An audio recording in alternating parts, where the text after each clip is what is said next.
SpongeBob Season 8, SpongeBob Season 8, SpongeBob Season 8. Tisk, tisk, tisk. What do we have here? Rhetorical question, because I'll tell you what we have here.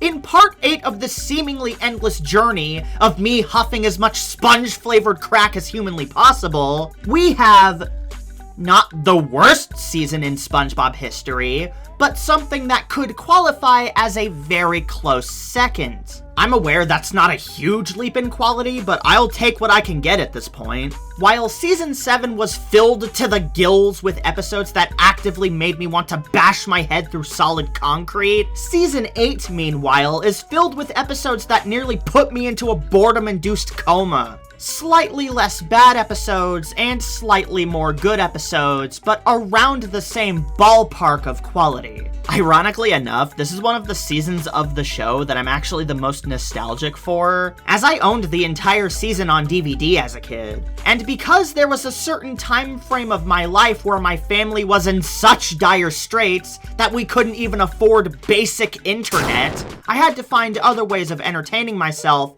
and basically had to live like a caveman from late 2013 to around mid-2016. And you know what? Season 8 of SpongeBob was there for me. That sad fact aside, rose-tinted glasses, blah blah blah, you know the saying. Something I haven't drawn attention to in this retrospective yet is that part of the reason why SpongeBob SquarePants is my favorite cartoon of all time is that no two seasons of the show are exactly alike. Each one has their own little quirks, their distinct ways of entertaining you. You can actually feel the series evolving and changing over time, which is something I personally really appreciate in any show. Unfortunately, Season 8 is like the only exception to this. I've seen people say that Seasons 2 and 3 feel the same, and that Seasons 11 and 12 feel the same, but Season 8 is literally just Season 7-2. The only distinctions I can make are very minor micro-idiosyncrasies that only obsessive losers like me would notice. Both seasons have miniseries in them, though thankfully their swing at it this time around was a minor improvement over the last, which is one of the major theses for this season, though I'm getting ahead of myself. Ayo, what? Where'd you come from? Hey, move it, Buster, I'm on the clock! Season 8 has 47 episode segments, and 5 of those 47 are 22-minute specials. Interesting. We're balls deep into this retrospective, so you should know the format by now. I'm going to need my trusty thesaurus because I'll be using a lot of synonyms for boring this time around. Though, of course, I'll still prop up the great episodes when they make themselves known. This is the last standard definition SpongeBob thing ever, so you better wow me.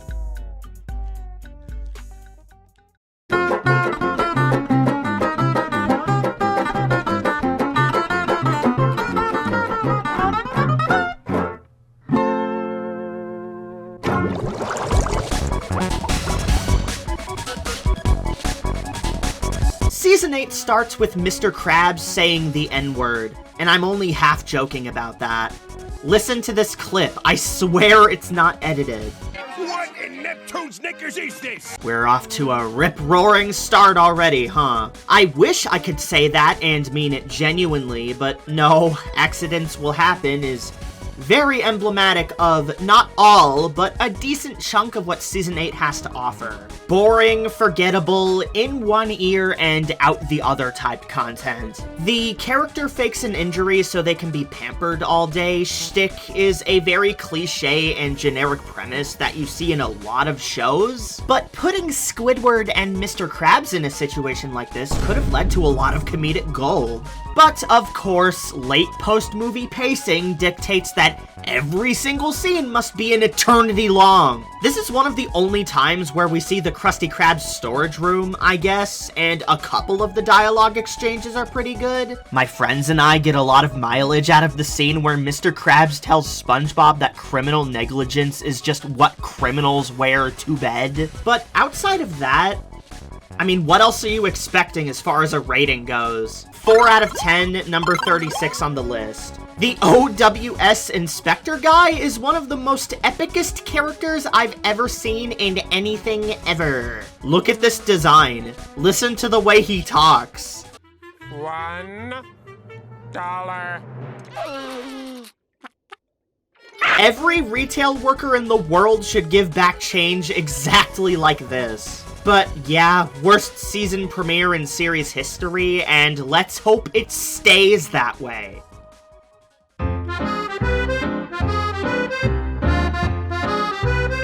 In this retrospective, I tend to give a lot of episodes several different labels. The best episodes, the worst episodes, the mid-word episodes, the funniest episodes, the most forgettable episodes, the worst paced episodes, etc, etc, etc. It's admittedly really easy to do and helps my OCD brain organize everything. However, I'm going to make a very bold claim and say that the other Patty is the most worthless experience in the entire main series. Not the most forgettable, not the most dull, but the most worthless. And that's not counting spin-offs, by the way. I feel like Camp Coral would have at least a few episodes that would fit under this umbrella. Every single conceivable thing that you'd realistically want to come to the other Patty for specifically is done so much better in so many other episodes that it's kind of ridiculous. Looking for a Krabs and Plankton team-up? Well, the Krusty Bucket, There Will Be Grease, and especially Best Frenemies are right there. Best Frenemies is really the perfect example of what I'm talking about here, considering that's pretty much Patient Zero that this one is ripping off. I mean, fuck, some of the dry conversation humor and even wholesale visual gags are done better elsewhere because they come from all around more entertaining stories. There's even a plot twist at the end of this, and it makes no goddamn sense. How was SpongeBob able to manage his new restaurant and help Krabs and Plankton at the same time? Honestly, who cares? I'm not going to waste my anger on the other Patty of all things, because frankly, I'm bottling it up for candidates that deserve it more. 4 out of 10, number 38 on my ranking. I guarantee you that nobody thinks about this one outside of when it's being reviewed in a reviewing every episode of SpongeBob context. Worth less.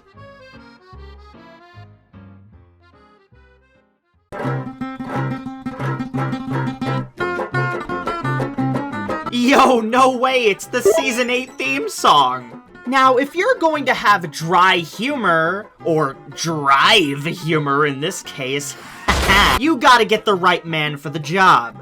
I don't know why he decided to magically transform the Krusty Krab's walls from glass to wood, but don't you dare question his methods! Someone on the SpongeBob crew must have really had a vendetta against drive-thrus, and I don't exactly blame them. As of writing this, I went to go pick up some McDonald's last night, noticed that the drive-thru had more cars ahead of me than I do fingers on my hands, and proceeded to just go inside and get my food in half the time. It's better than the alternative of wasting gas in my car while the bastard behind the microphone has a 50-50 chance of getting my order wrong. Have you seen drive-thru prank videos? Anyways, drive-thru, the SpongeBob episode, is a perfect microcosm as to why these hellspawn are a fast food worker's worst nightmare. This isn't the first time the Krusty Krab has had a drive-thru, admittedly, and it won't be the last time either, so what are you gonna do? This one really is just a series of drive-thru related vignettes where several characters get to make an appearance. Everyone's favorites are here. Larry, Plankton, PR Roll, and child-friendly gun joke. Wait, child-friendly gun joke? There's not even much of a progression to this one outside of things slowly getting more and more chaotic over time, but that doesn't stop them from halting the episode in its tracks so Squidward and Mr. Krabs can have a mundane back and forth about tin cans. That's not a complaint, mind you. The dialogue here is incredible. What do I look like? I'm made out of tin cans? No, but that pile of tin cans over there is. Good thing we got you around to always point out the obvious. Good thing you're around to never notice the obvious. This is Aaron Springer humor in peak performance. The entire episode is like this, and it's so much fun. I'd like to order one 9 out of 10, please. Yes, put the number 7s in the bag. No, but seriously, I will never comprehend why they made the walls of the Krusty Krab out of wood this one time, and then never again.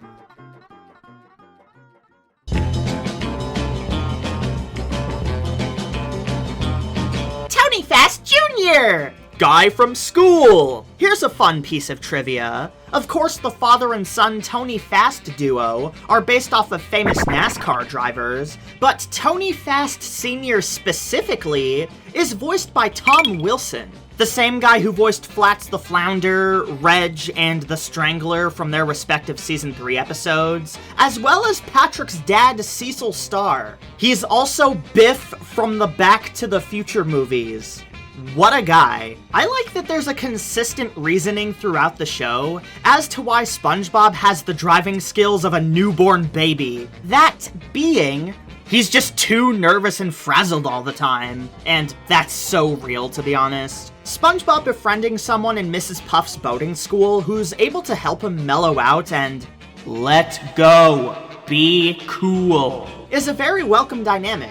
It's like the opposite of the bully, where Flats was someone to antagonize SpongeBob and beat him down. Tony Fast Jr. is someone who supports SpongeBob and props him up. Though I do think this conflict was handled a bit better in an episode that we'll get to next time. The hotshot isn't going to blow your mind or anything. I wish Mrs. Puff and Tony Fast Sr. were more actively involved with the conflict, and I wish the action scenes had a bit more of a punch to them.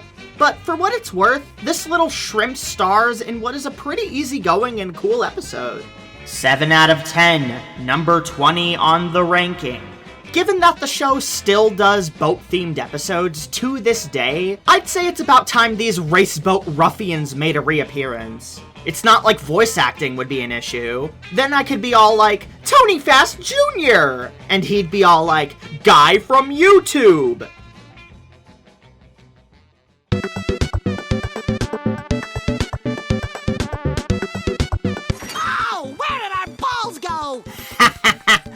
Balls.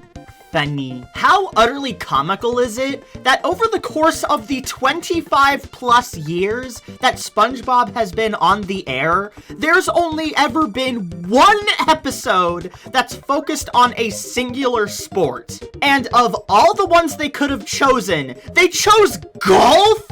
Not even regular golf, mini golf. Hell, they did it twice if you count the Camp Coral episode. I will materialize a SpongeBob bowling episode into existence by sheer willpower alone. Bowling is the greatest sport of all time, after all. Now, this is one that I have a pretty heavy nostalgia for from my Season 8 DVD, but even outside of childhood reasons, a friendly game is cute. The rainy day atmosphere evokes a really cozy vibe of just hanging out with friends indoors. SpongeBob and Patrick are actually mildly competitive with each other for once. And they flip the script on the typical SpongeBob and Patrick annoy Squidward episode by having Squidward not even be aware of the presence of the golfing goons until the very end. Speaking as someone who has never played golf before, not even Mario Golf, which is one of the only Mario sub-series I've never touched before,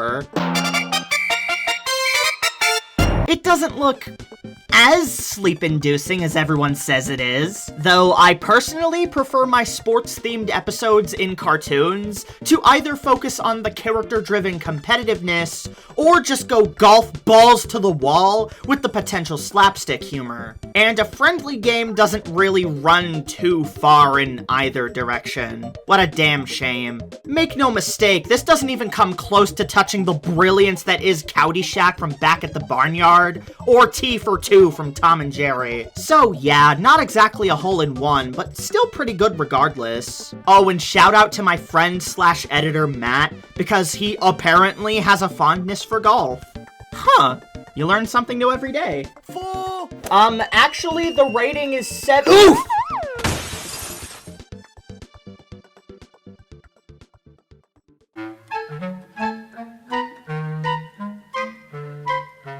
Sentimental Sponge is at least of somewhat decent quality because it has Pete the Rock in it! Yo, my man! I was actually rewatching the season with some friends, and we all clapped and cheered when Pete the Rock showed up. The premise for this episode is one that I think is a perfect fit for SpongeBob's character, as he suddenly realizes the sentimental value in all of his personal possessions, and subsequently develops a hoarding problem.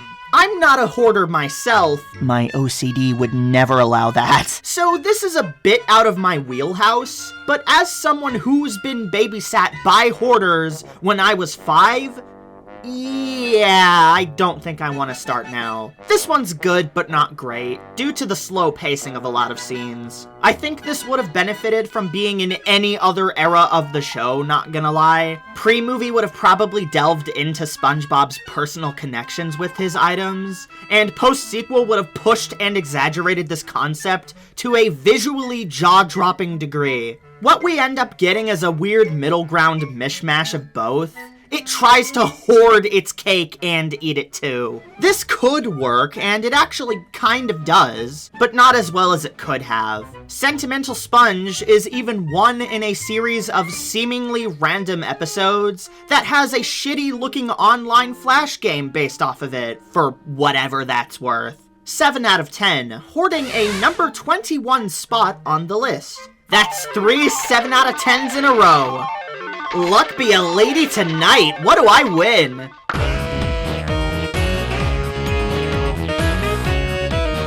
Oh, nothing much. Just one of my favorite episodes in the entire franchise. And the 300th episode segment. I've never really been big on sledding due to an accident I had when I was 9 years old. You can probably picture that in your head, but there's no way in an ice age that I couldn't gush about this cool customer. Yep, Frozen Face-Off is my favorite of the season, if that wasn't obvious. Peak out of 10. Number peak on the snowiest mountain. And that's partially due to Plankton's role here. Going through all of the trials and tribulations just to set up a fake sled race, and going as far as to abandon his own wife in the barren tundra all because he couldn't keep his hands out of the metaphorical cookie jar is why we love Sheldon Plankton. He just goes for that extra mile. Give him an A for effort, and give this episode an A for abominably awesome! His scenes also include yet another return of the live-action nuclear explosion from Dying for Pie. Which leads me to... Yep, here's our obligatory counter this time around. Season 8 uses a ludicrous amount of stock image/footage assets, and I legitimately can't tell if it's just a coincidence or if their budget was actually in serious trouble by this point. Either way, Frozen Face-Off is an episode that goes so unbelievably hard in every single aspect it tries to do. The setting, the adventure, the danger, the animation, the character dynamics, the comedy. It's basically the complete package. What more could you possibly ask for in a SpongeBob special? Yeah, I bet you're noticing a pattern with the specials in this series that I tend to call my favorites. You know, the ones that feature a lot of characters, having the characters go on some grand death-defying journey, or both. And as always, my bias for winter atmospheres just completely dominates everything else. Although, what really pushes Frozen Face-Off into being the protector of all of Season 8 is this guy, the abominable snow mollusk. Animated by stop-motion animation studio Screen Novelties, this enemy to pirate ships and gummy worms everywhere acts as an actual threat to our heroes, and isn't just some fake-out villain, and has a past history with Mr. Krabs. This isn't the first time Screen Novelties has helped SpongeBob dip its toes into the frozen waters of stop-motion animation, as they also did the stop-motion intro for Truth or Square back in Season 6, and even the stop-motion parts of the Goofy Goober rock song from the first SpongeBob movie. They're well known for their work on shows like Robot Chicken, Moral Oral, and Chowder, of course, but they're pretty much regulars on SpongeBob now. They've animated multiple specials for the main show, as well as the Dr. Plankenstein segments for the Patrick Star Show. Yay! Also, keep in mind, this was all accomplished in an episode from Season 8! A season that houses oh so important episodes that we'll get to later, such as House Sittin' for Sandy, or Squiditis. Pfft, no way. Bang up job, guys, just bang up job. Why they aired a winter-themed episode in July, though, is a question for the ages.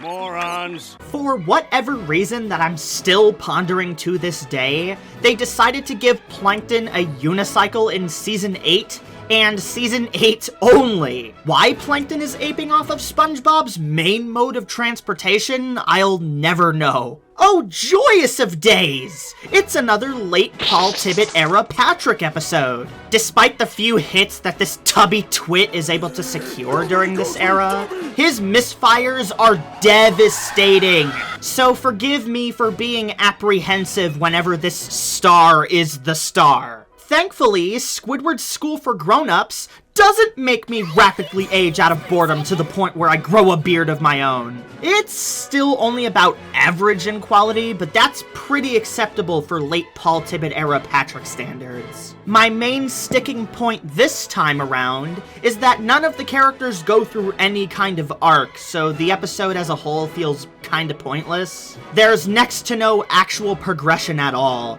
SpongeBob never learns to respect Patrick's maturity, Patrick never has a conflict with himself on whether he even wants to be mature, and Squidward is certainly here, alright, being the quote-unquote distinguished gentleman that he always is.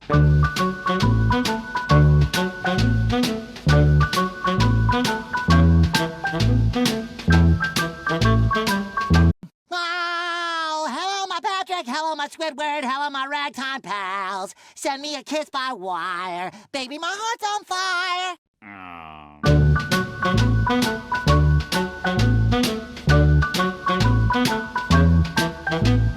The closest comparison I could make is with Old Man Patrick from Season 11, which was this episode's original title, funnily enough. While that one doesn't really have much of a progression either, I can at least excuse it, since it goes full throttle on the comedy. There are jokes in this one, and they are funny, but they're a little sparse for my liking. Appetizers. Oh boy, eat! Yum, yum, yum. And we also have milk and cookies. Wait, why did they use stock images for that instead of just the close-up paintings that they always do? Ugh, how appalling. This one's fine. 6 beards out of 10, number 28 on my ranking. This is no beard to be feared from Dexter's Laboratory, that's for sure. The most intriguing thing I could find about Squidward's School for Grown-Ups doesn't even come from the episode itself. Rather, it's this production image that storyboard artist Chris Wimberly drew to promote a YouTube channel called The YOOOOOOO? Is that how you pronounce it? Whatever. Who, from I can tell, mainly used to upload Nickelodeon promos. Why couldn't the episode be about this guy? Please be gentle. That's weird. I thought I was gonna get tossed out on my...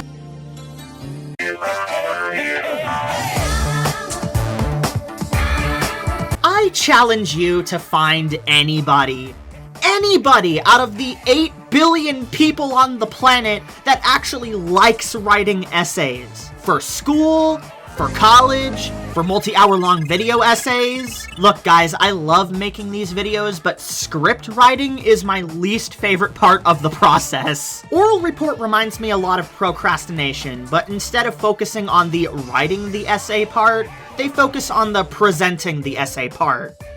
For one scene. And that one scene happens to have a shot of Mrs. Puff in her underwear, which I could have gone my entire life without seeing.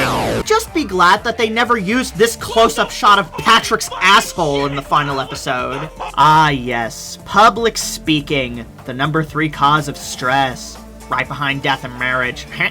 This is one of those episodes that feels so un-SpongeBob-like to me. Like they plucked an unused episode outline from another show, slapped SpongeBob characters in there, and called it a day. SpongeBob doesn't even get to present his speech in front of Mrs. Puff, or the boarding school class, or any characters we actually give 2 damns about. Instead, he just starts yapping in front of these 2 nameless police officers while a gaggle of stock assets float across the screen. What could have been a powerful moment of SpongeBob overcoming his social anxiety has been reduced to a cheap gag. I hope you stub your toe really, really bad.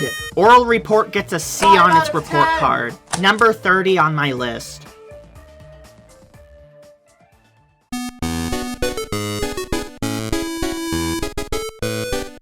Hey y'all, I'm gonna pull a funny. Watch this. Season 8 has 2 Plankton and Squidward episodes. One of them is very well liked and regarded by many as one of the best episodes of the season, and the other is very disliked and regarded by many as one of the worst episodes of the season. Yep, that perfectly sums up how I feel about Sweet and Sour Squid. It's the lame Squidward and Plankton episode of the season. How could you make a character dynamic as hilarious sounding as Squidward and Plankton lame in any context is beyond me. And you want to know the real kick to the dick here? This episode was written by both Aaron Springer and Mr. Lawrence. The only episode in the entire franchise to be written by these 2 specifically. What? How is that the Squidward and Plankton episode written by Casey Alexander, Zeus Service, and Richard Purcell, the same writing team behind Fungus Among Us, A Pal for Gary, and Big Sister Sam, by the way, is better than the Squidward and Plankton episode written by Aaron Springer and Doug fucking Lawrence? Did I cross over into the Bizarro world or something? And that leads me to another thing. Season 8 has considerably more wild takes and visual gags compared to Season 7, but the regular standard character drawings now are about as stiff and lifeless as a plank of wood at a cardboard convention. They stick way too closely to the model sheets, and any individual artist personality has basically been completely erased. Which is kind of a problem when you're supposed to be an artist-driven cartoon. This is especially unfortunate with Aaron Springer's episodes, as any traces of his art style have been utterly neutered. Way to treat one of your finest assets on his final season on the show. At least his writing is still as sharp and witty as ever, even here in a few cases. We've got you surrounded. You do? Oh. I bet none of y'all even remembered that Sweet and Sour Squid has a song in it. It uses stock assets, because of course it does. And it takes the award as the most forgettable and honestly badly sung song in all of SpongeBob. Skinny arms are flapping, long nose looks real swell, shiny head is bulging, he plays really well. I've described a lot of things in this season as in one ear and out the other, but this song shrivels up and dies before it even reaches your ears. Not the worst episode in the world, but definitely one of the most useless. 5 out of 10, number 31 on the ranking. No, I very much do not have a satisfying experience with an episode where most of the audio consists of atrocious clarinet playing and Doug Lawrence screaming most of his dialogue at a frequency only dogs can hear.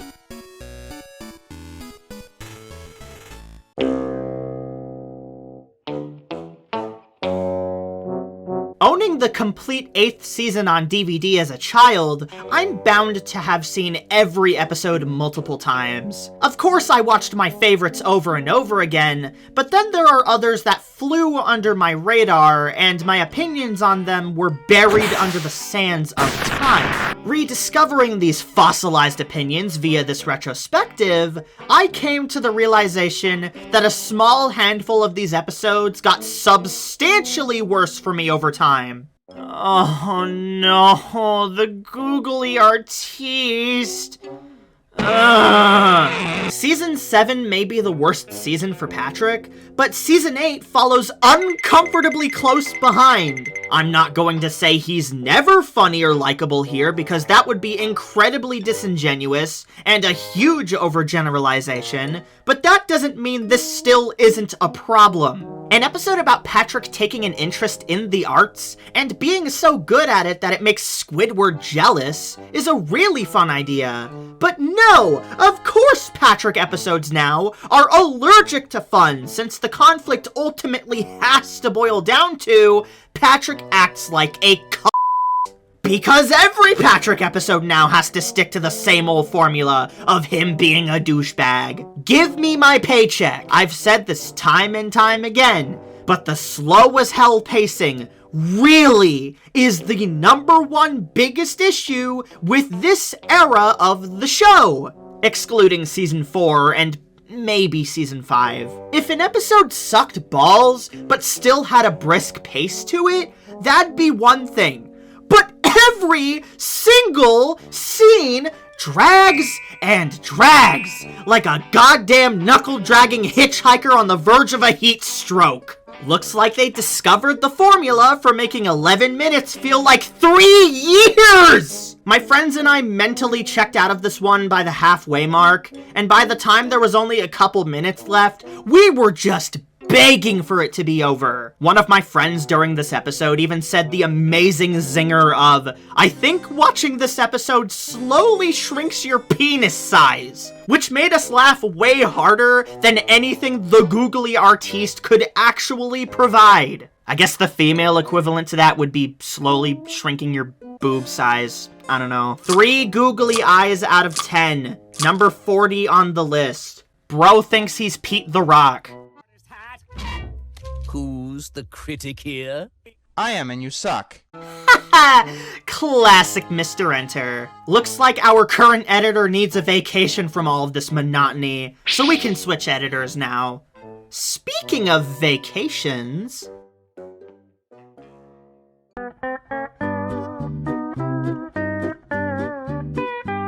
This is the 6th episode in a row that has used some kind of stock asset. This is very puzzling. In fact, I'm starting to get a little concerned. Fasten your seatbelts and whip out the brochures, because it's time for SpongeBob's second and final mini-series, the SpongeBob Vacation episodes, also known as SpongeBob's Runaway Road Trip. The title is pretty self-explanatory, I feel, as it's a series of episodes about various characters going on their own little vacations. This set of 5 does a better job at having a more complete and tied-together theme compared to the Legends of Bikini Bottom, but it also helps that all of these episodes actually aired together. All of them. Cough, cough, the curse of the hex. Cough, cough. Unfortunately, because the animation industry is a dying art form, this is one of the last times that Nickelodeon has ever done any unique or creative marketing for any SpongeBob episodes, with one of the possible exceptions being the show's 20th anniversary. First up to bat is SpongeBob's Vacation with the 22-minute special, A SquarePants Family Vacation. It's okay.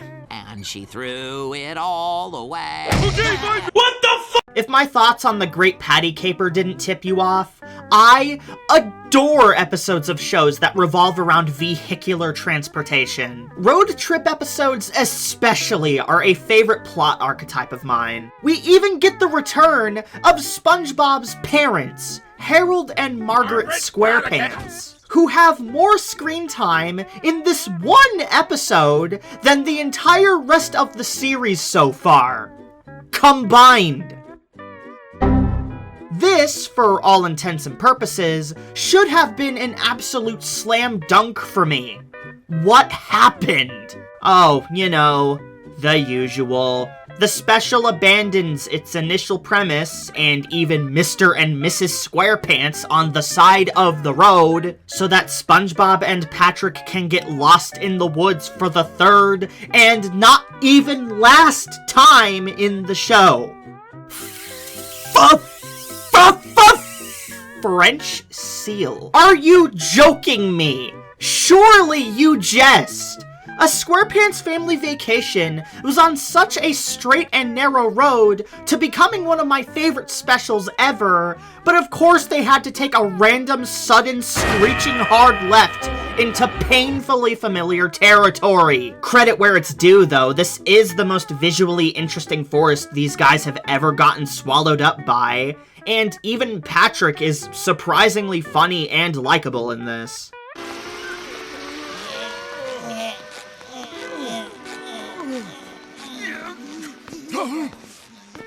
Just be glad that this isn't the worst of the vacation episodes. 6 out of 10, number 26 on my ranking. Alright everyone, make sure to squeeze real close together. Say road song!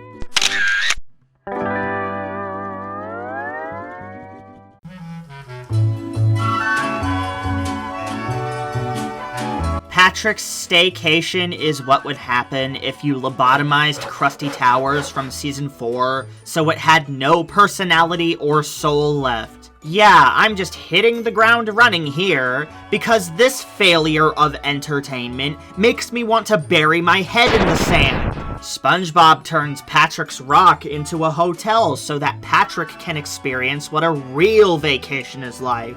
But I guess since Patrick woke up on the wrong side of the sand formation that day, he acts incredibly rude and ungrateful the whole time. And just like the previous vacation story, they abandon this premise halfway through so that Patrick can go dicking around in the other characters' bungalows. I am going to shit your pants! I get the thought process here since Patrick never really does anything, so he doesn't have anything to vacation from. But if that's the case, why not give the vacation episode slot to someone else, like Larry, or Mrs. Puff, or, oh, I don't know, Squidward? Patrick is already a major player in SpongeBob's vacation episode, so why doesn't Squidward get one? Actually, instead of a Luke's Wacky Fact, here's a Luke's Wacky Theory. Season 8 has a scrapped Squidward episode, and the only thing publicly known about it is the title, Whispering Tentacles. My theory is that this was going to be Squidward's vacation episode, but it was thrown in the garbage somewhere along the production pipeline. 2 out of 10, number 45 on my list. This isn't the worst episode of Season 8, but it is by far the most uninteresting. The bit at the end with Mr. Krabs is cute, though. This is also crew member Nate Cash's last episode he would ever work on. Despite the first and last episodes he did being kinda ass, he's still contributed to many great episodes across this era of the show. Some notable things he worked on after SpongeBob include Adventure Time, Over the Garden Wall, and the Angry Birds movie 2. Oh, and to add insult to injury, Patrick's Gaycation was nominated for an Annie Award! Geez, between this and that sinking feeling, I'm beginning to think that God hates us.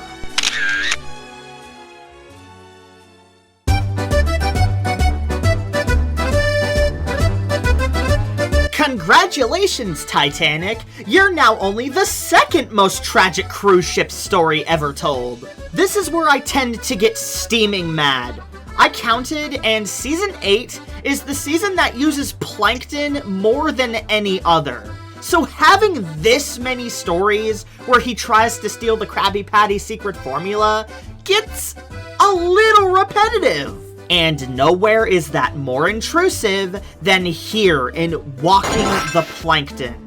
Genuinely amazing pun title, by the way. Instead of soaking in the atmosphere of this new luxury cruise location that fits the SpongeBob world like a glove, we're stuck pussyfooting around doing the same things we always do. A great example of the writer's near unwillingness to experiment around these chapters of the show and just sticking to the same old usual bullshit.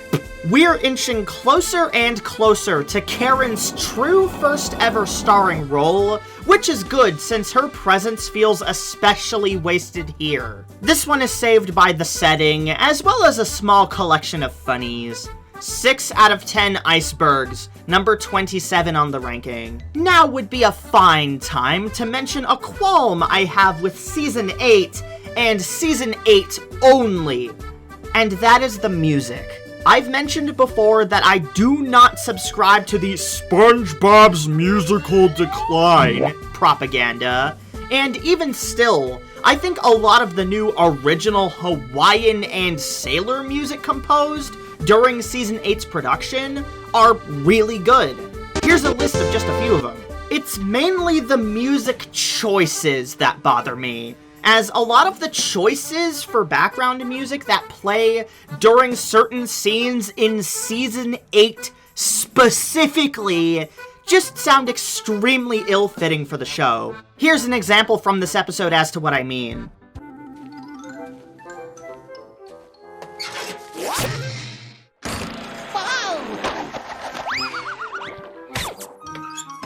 Ooh, a letter! Thank you, Mr. Mailman. Simply put, this sounds like Goo Goo Gaga baby toddler Pepper Pig music, and I don't like it. Thank goodness that good old Nicholas Carr, a major composer and main music editor for SpongeBob, would learn his lesson very soon after this.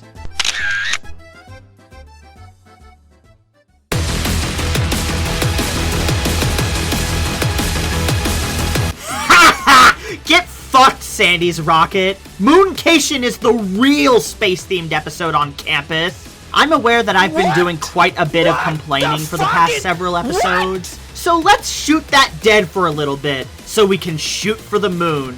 Mooncation, and by extension Goons on the Moon from Season 11, but we're not there yet, are better than Sandy's rocket purely on the basis that we actually get to go to the moon! I don't care what kind of bias you have towards the first 3 seasons, you are not going to convince me otherwise. If anything, this feels like a very deliberate remake of that original episode, as both plots get kickstarted in nearly identical ways. Even if the substance here is just moon slapstick, I don't really care because it's fun moon slapstick. I really like the vibe this one is going for of just a squirrel and her sponge. 2 friends just hanging out and going on an adventure together, even if SpongeBob is denser than a neutron star. Mooncation also does a terrific job at showing off SpongeBob and Sandy's dynamic as well. Sometimes Sandy can be a Squidward and be annoyed by Spring Bibble's antics. You two need help. And other times she can be a Patrick and get in on the fun just as much as everyone else. It's why she's one of my favorite characters. She's so multi-purpose. They even get somewhat more ambitious with the visuals here, as the moon is just one giant CGI asset. and the shading is a lot more visually appealing than usual too. This one's wonderful. 9 out of 10, leaving Orbit to number 8 on the list. Like Plankton, Season 8 uses Sandy a crap ton more than any other, so get ready to see all of the exciting adventures of this squirrel girl. Oh. Sandy Sams has passed away.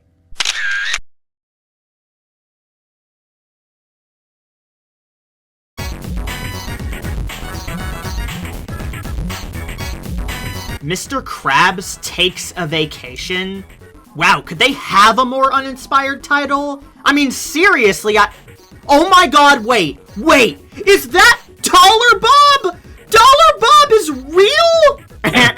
Dollar Bob. Anyways, now that Luke Brookshire is short one writing/storyboarding partner, it would appear he needs a new one. So, introducing Mark Cesarelli, a name that might make some people jump for joy. Or if you're a lame, stuffy, boring person, it might send shivers down your spine. I'll explain his real importance at a later date, but all you need to know for now is that he is Luke Brookshire's writing and storyboarding partner for the rest of the post-movie era. Mark is a very interesting specimen because straight from the get-go, the episodes that he works on have a very distinct feel to them. Cutting to the chase, his episodes are a lot more cartoony and have a lot more visual gags in them. A real cartoonist through and through. Mad respect. Mr. Krabs Takes a Vacation is a perfect introduction to the style of his episodes, as this capper to SpongeBob's runaway road trip is bursting with visual gags. SpongeBob accepting Mr. Krabs' invite by turning into a magic 8-ball, Mr. Krabs' eyeballs exploding when he gets overstimulated, only for them to be replaced with light bulbs, SpongeBob being crushed by the coin press and turning into a bunch of coins, SpongeBob having to turn off a bawling Mr. Krabs like a sink faucet. It's a breath of fresh water for this era of the series. Helps that this is just a very well done comedy-driven episode in general.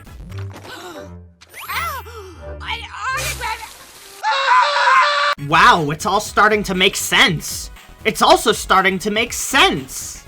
9 out of 10. Number 9 on my ranking. Ow, my wallet. I'm glad this miniseries was a bit of an improvement over the last. I hope SpongeBob does another one someday. Now there's only one more small stop we need to make on this little road trip.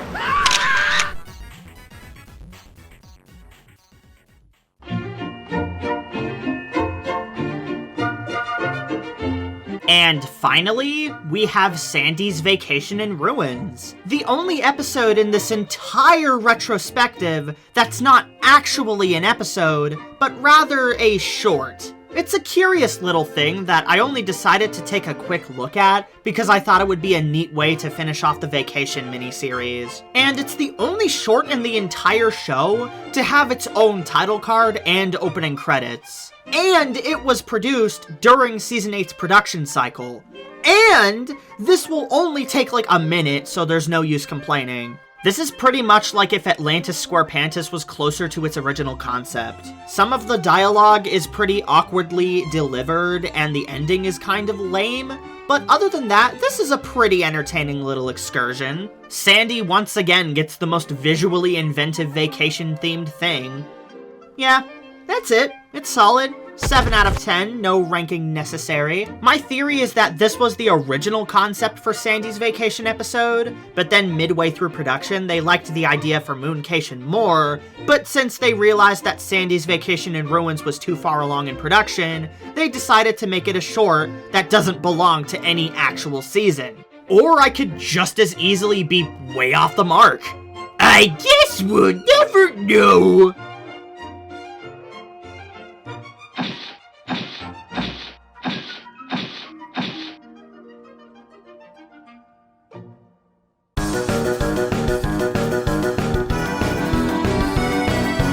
And for the third special in Season 8, we have Deltarune GIF. I mean Ghoul Fools. I mean Deltarune GIF.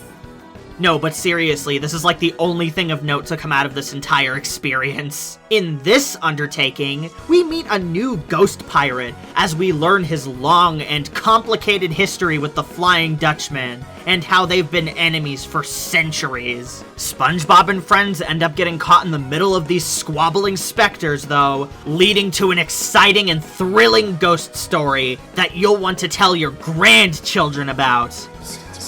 What? Come again? Oh, how foolish of me. I must have gotten my timelines mixed up. That's from a timeline where this special was actually competently written. The events I describe only sum up the last 3 minutes of this damn thing. I don't want to say we got the bad ending, but we definitely got the mid-ending. What actually happens in Ghoul Fools is a whole lot of nothing, both literally and figuratively. Again, Deltarune gif, sneaking up out of the shadows, we are introduced to... Oh, you've got to be pulling on my ectoplasm. These Schlemiels didn't even give this guy a name? Oh wait, they did, but his name is never actually spoken out loud in the episode, and the only reason why we know his name is Lord Poltergeist is because of the credits! I'm starting to think that the title Ghoul Fools isn't referring to the characters in the episode, but rather it's a self-deprecating joke at the writer's expense. I appreciate that the visuals and atmosphere here seem to try a little harder compared to the rest of Season 8, but even that has a negative spin to it. Mainly that this is the Season 8 episode with the most amount of stock assets so far. Wow, this really is a dies from mid special. 5 out of 10, number 29 on my list. On the topic of dying though, this probably has the darkest SpongeBob ending of all time, where the Flying Dutchman, who makes his last appearance here until season 11 by the way, literally nukes everyone and they all get sent straight to hell.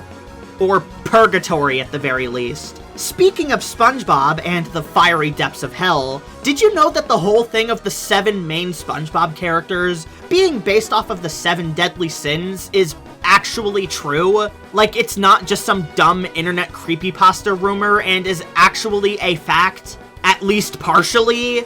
Huh, don't I feel like a dick for making fun of it?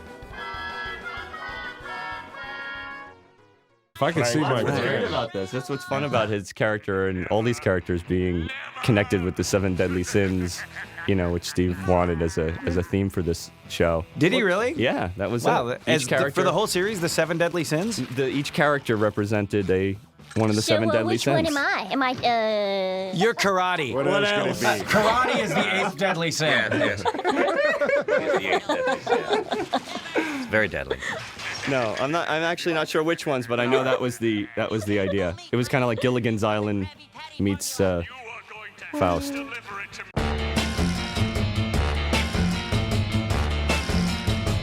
You better have your bags packed because the YouTube poop train is arriving at the station. In the beginning, it was the start, and then all of a sudden... Not the beginning of beginning, mermaid beginning. They want to know how we begin.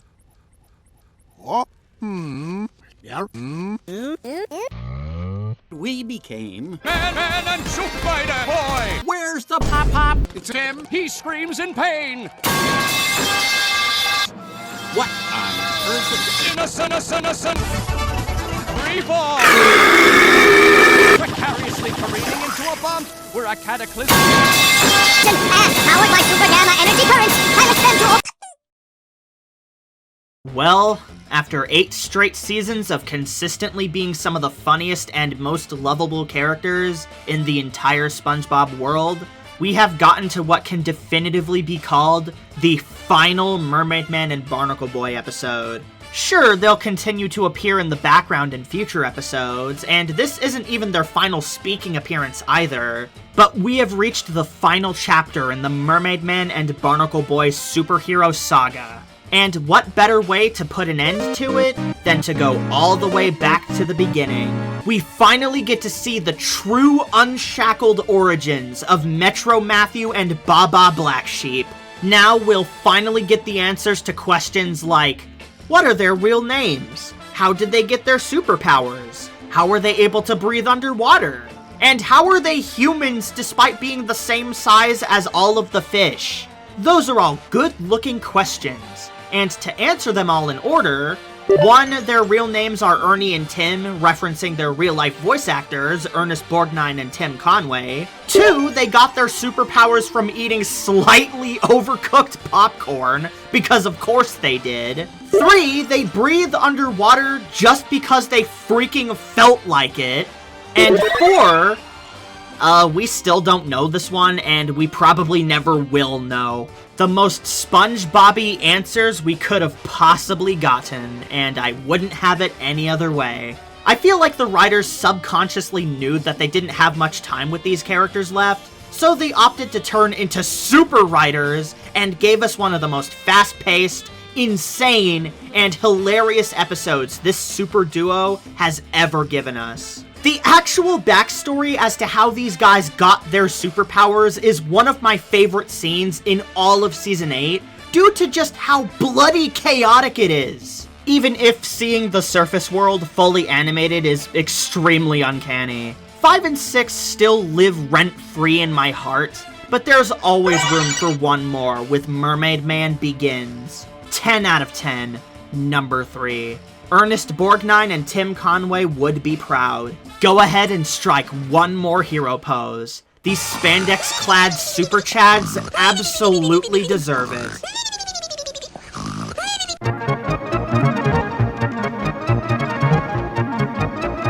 Speaking as someone who is very horrendously visually impaired, well shit, I guess I sympathize with the bad guy here. In one of my favorite Plankton episode concepts ever, they gave Plankton a second eyeball.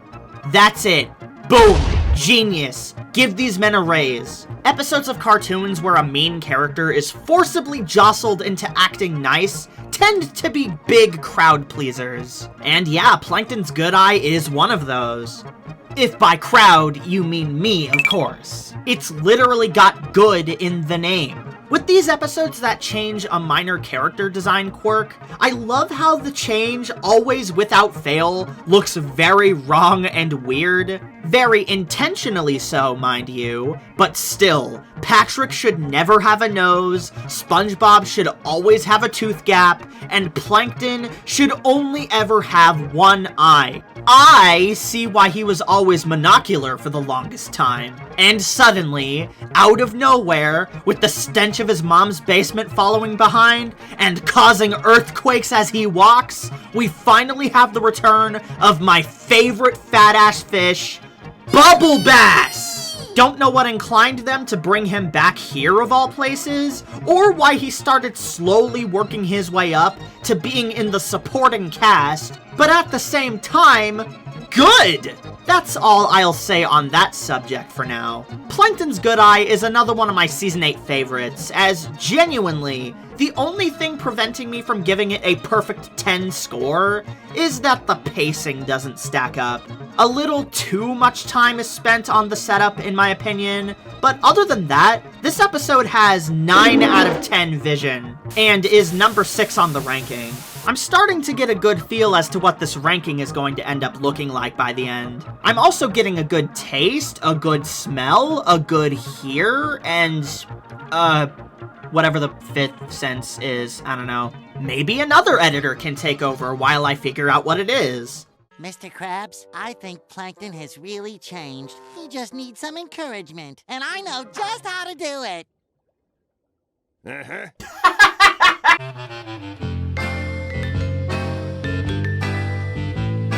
Someday we're gonna remember all this, and we're gonna look back and say, remember? Oh look! A Pearl episode! I wonder what Luke Vaughn is going to think of this one. Wow, am I really that predictable? That's okay, because the only SpongeBob episode ever named after an in-universe cuss word has got my back. Being a teenager is basically the Frankenstein's monster of the human experience. Nothing in life makes any sense. You gotta deal with stuff like your first high school prom, awkward sweet 16s, destructive growth spurts, your dad swiping your clothes and using your likeness to scare his mortal enemy so bad that he wants to commit suicide, and acne! I'd say that the well is running dry on teenage girl-centric ideas, but if future seasons, and Pearl's big gaping mouth whale cries, are anything to go by, then we'll be just fine. Barnacle Face may not be the toppest of top-tier Pearl episodes, but it's definitely one of the most creative from a conceptual standpoint. Pearl's pimples are barnacles, like the ones that grow on actual whales in real life. And the twist at the end is cleverly foreshadowed. And my favorite SpongeBob character, the generic Bikini Bottom Groceries, makes a reappearance.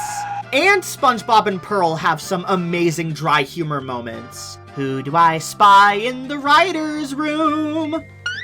Oh, hello, a new writer. Meet Andrew Goodman, someone who started on SpongeBob during season 5 as a production assistant, got promoted to senior production assistant in season 7, and is now currently one of the main writers on the show. He only writes a couple episodes for seasons 8 and 9 each, but starting with season 10, we'll see his name pop up a lot more. A lot of his best episodes are just right around the corner, but for now, we have to slog through a lot of the zits on season 8's very pimpled face. I'm gonna need some facial cream.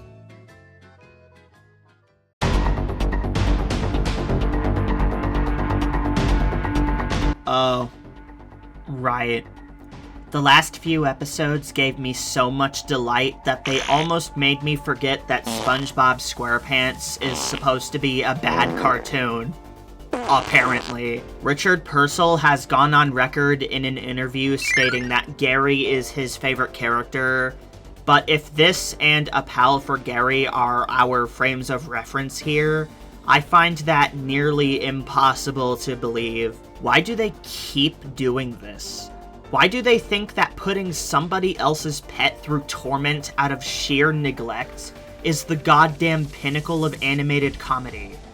It's not. Pet Sitter Pat is the least funny episode in the entire SpongeBob multiverse. Like, straight up. Even episodes that I consider worse overall, like Dumped, The Clash of Triton, Big Sister Sam, and even The Scent of Money, each have one, maybe even two, attempts at humor that I find mildly cute. Pet Sitter Pat doesn't even make me crack a smirk. This episode is a black hole that sucks away your life force and any traces of childlike wonder you had left until you're nothing more than a soulless husk. The only reason I consider it better than the likes of The Scent of Money is because at least the character abusing Gary isn't doing it on purpose this time, but that is not a compliment considering that particular bar of quality is literally on the ocean floor. This one is already despised in the cartoon community, but could you imagine if this exact same premise was in a more respected cartoon, just with the characters swapped? The utter outrage, hatred, and disgust would probably be tripled, maybe even quadrupled. I don't even consider this premise to be dead on arrival, but it's just that the writing is so terrible and sloppy that the ending feels like it came from a completely different draft of the episode. Actually, here's a thought. A way to U-turn this plot into being legitimately good. Why not have Gary be the one who has to babysit Patrick? Patrick is so much of a blithering, brainless dumbass now that it'd be pretty believable. And the comedy opportunities of SpongeBob thinking that Patrick is babysitting Gary when the audience sees that it's actually the other way around could have saved this. I guess the writers would rather hurl actual feces onto a script page. 1 out of 10, number 46 on the list. The only redeeming aspect here that gives me an iota of comfort is the last appearance of Grandma SquarePants before her voice actress's retirement and subsequent recent return. That only gives this one like half a point, but it's something. Now that this review is done, Pet Sitter Pat never has to darken my doorway with its presence ever again, and I couldn't be happier.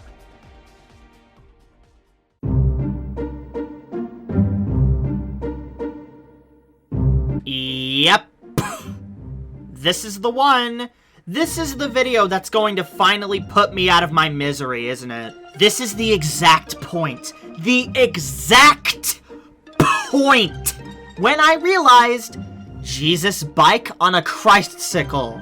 These writers, these artists are struggling. One of, if not the main thesis of Season 8 is that every single episode feels like it's barely making it out the door. Like your skin is losing wrinkles. You can physically feel the show running out of steam.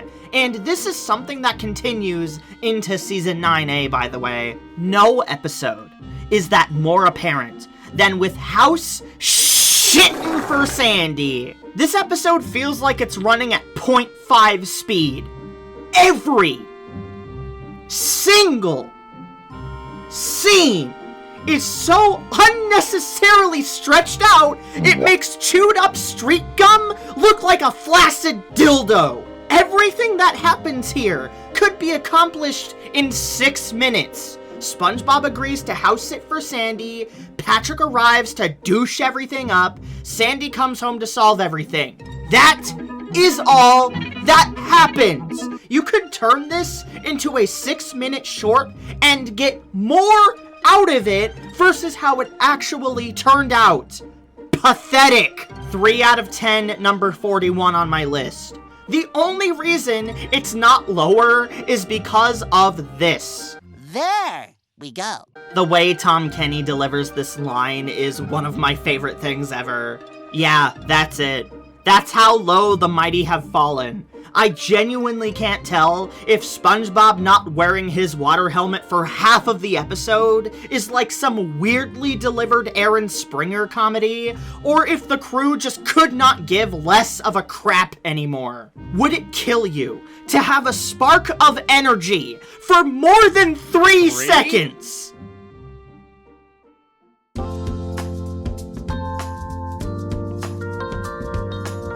Are any of you familiar with the phrase Squidward torture porn? If you have even the slightest inkling of SpongeBob's reputation over the internet, then you probably should be. It's a term that's existed for over a decade and has sent shockwaves throughout the community about how they treat episodes of this show starring Squidward tentacles. If you've been paying any attention to this retrospective, you know that this phrase and everything it stands for is something that I have openly mocked and ridiculed repeatedly, as I think it's a crock of horse shit. In a comedy-driven cartoon, as long as the circumstances surrounding a character's suffering are entertaining to you, the viewer, then my response is, who cares? This is an episodic series, and no matter what happens, this animated octopus will be just fine and remain exactly the same in the very next episode. But then there are those special few. The ones that have culminated such a putrid reputation, and the ones that are so abysmally written, not even I can give them a pass. Smooth jazz at Bikini Bottom is the straw that broke the sea camel's back. It is every single negative stereotype people complain about with the Squidward torture porns, but unironically. Like, bringing this episode up in a crowded room will be followed by a sea of bitching. That's how infamous it is. Every single individual plot beat that negatively affects Squidward is so blatantly unfair that the viewer has no choice but to feel bad for him. This is failure. In a comedy, I want to be laughing at, or at least with a character when humor happens at their expense, not feeling bad for them when it's obvious that they tipped the scales to be so obnoxiously one-sided. And Smooth Jazz is like the world's worst magician because it has two of the laziest tricks up its sleeve.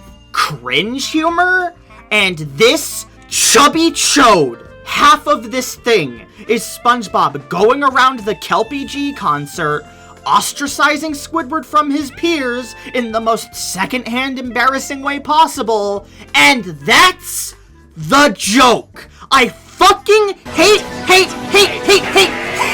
cringe humor so much. So many hack writers use it in so many things that it's practically inescapable, and I despise it. The punchline is just, awkward. Well, that just happened. He's right behind me, isn't he? And then, pink cancer. I've gone on record saying that Yours, Mine, and Mine and Back to the Past are Patrick's worst appearances in the entire show, but this is the third pillar in that unholy trinity. All he does is show up, eat, leave. Show up, eat, leave. Show up, eat, leave, like the world's worst plot device! There is a stark difference between Squidward getting cartoonishly angry and frustrated and losing his mind versus Squidward breaking down, getting on his hands and knees, and begging and pleading for things to just go his way. I think there is a debate to be had on mean-spirited humor in cartoons, and when it's done well versus when it goes too far. But in the context of a SpongeBob SquarePants episode, this is one of the least fun episodes in the entire series to watch. Concert setting be damned. 1 out of 10. Bottom of the list. Smooth Jazz at Bikini Bottom is outright hazardous to my health. So much so that they couldn't even bother to spell the first word of the fucking title correctly. There is a concert-themed episode from another Nicktoon whose name rhymes with Jarvie Jeeks that I would pay someone to rather be watching right now. Thankfully, it seems that this is the absolute bottom of the barrel in terms of Squidward episodes for this show. Right? Right? Oh, you poor sweet summer child.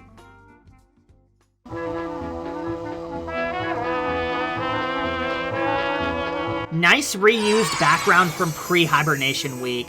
Where'd you get it? The reused backgrounds from pre-hibernation week store? If there's any scene during this era that can accurately demonstrate just how abhorrent the pacing in this show has become, it'd be the opening of Bubble Troubles. This is just getting sad to watch at this point. It's like the writers are actively making fun of themselves and not in an endearing way. It's so unnecessarily slow for no real reason, and it takes up an entire third of the episode. Just have the thing start with SpongeBob and Patrick going to Sandy's tree dome to show her the spicy bubbles they made. I promise you, we really don't need all of this gobbledygook nonsense. Nonsense which takes up over 3 minutes of episode runtime. Are you trying to have worse pacing than You Don't Know, Sponge? The rest of the episode is pretty good, though. It's automatically an intriguing concept purely on the basis that we rarely ever see these characters be put in actual serious life or death situations. Sanderson here even goes crazy for not the first and not the last time. That's always fun whenever it happens with the smart character. Sandy's attempts to bathe herself in oxygen are entertaining too, and provide some hilariously cursed imagery. Bubble Troubles is pretty good, but it could have been a real Season 8 standout if those 3+ minutes used for that ungodly opening were instead spared for contents related to Sandy dying. It's not like the show is a stranger to comedically killing off its characters. 7 out of 10, popping its way to number 22 on the ranking. It's been a really long time since we got an episode about bubbles, and thankfully, this is far from the last one too. SpongeBob is basically a soap wizard when he has that bubble wand, which includes the power to slowly drown anthropomorphic squirrels. What do you think of this episode, Mr. Krabs? Ooh, what a jokester he is, folks. Classic Mr. Krabs.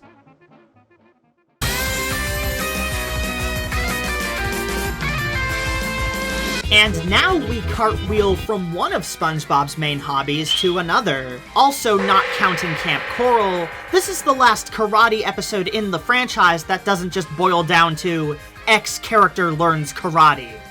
Well, the character that's not SpongeBob anyways. Literally just make a karate tournament episode. It is the coolest and most obvious thing you could do with this idea.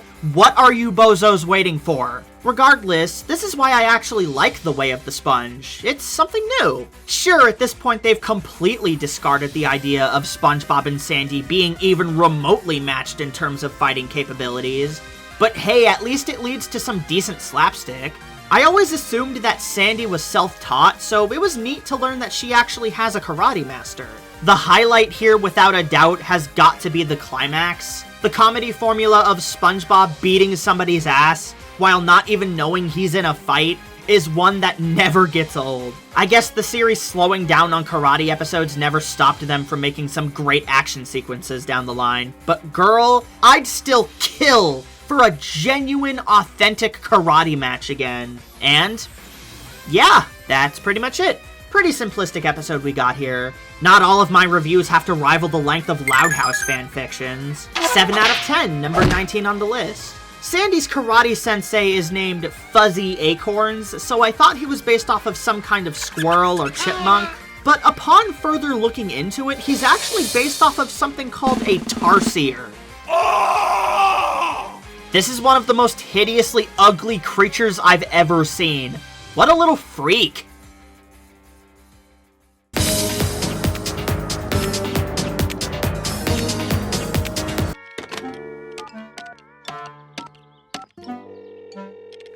It's ringing. Mr. Krabs, I came as soon as I got the call.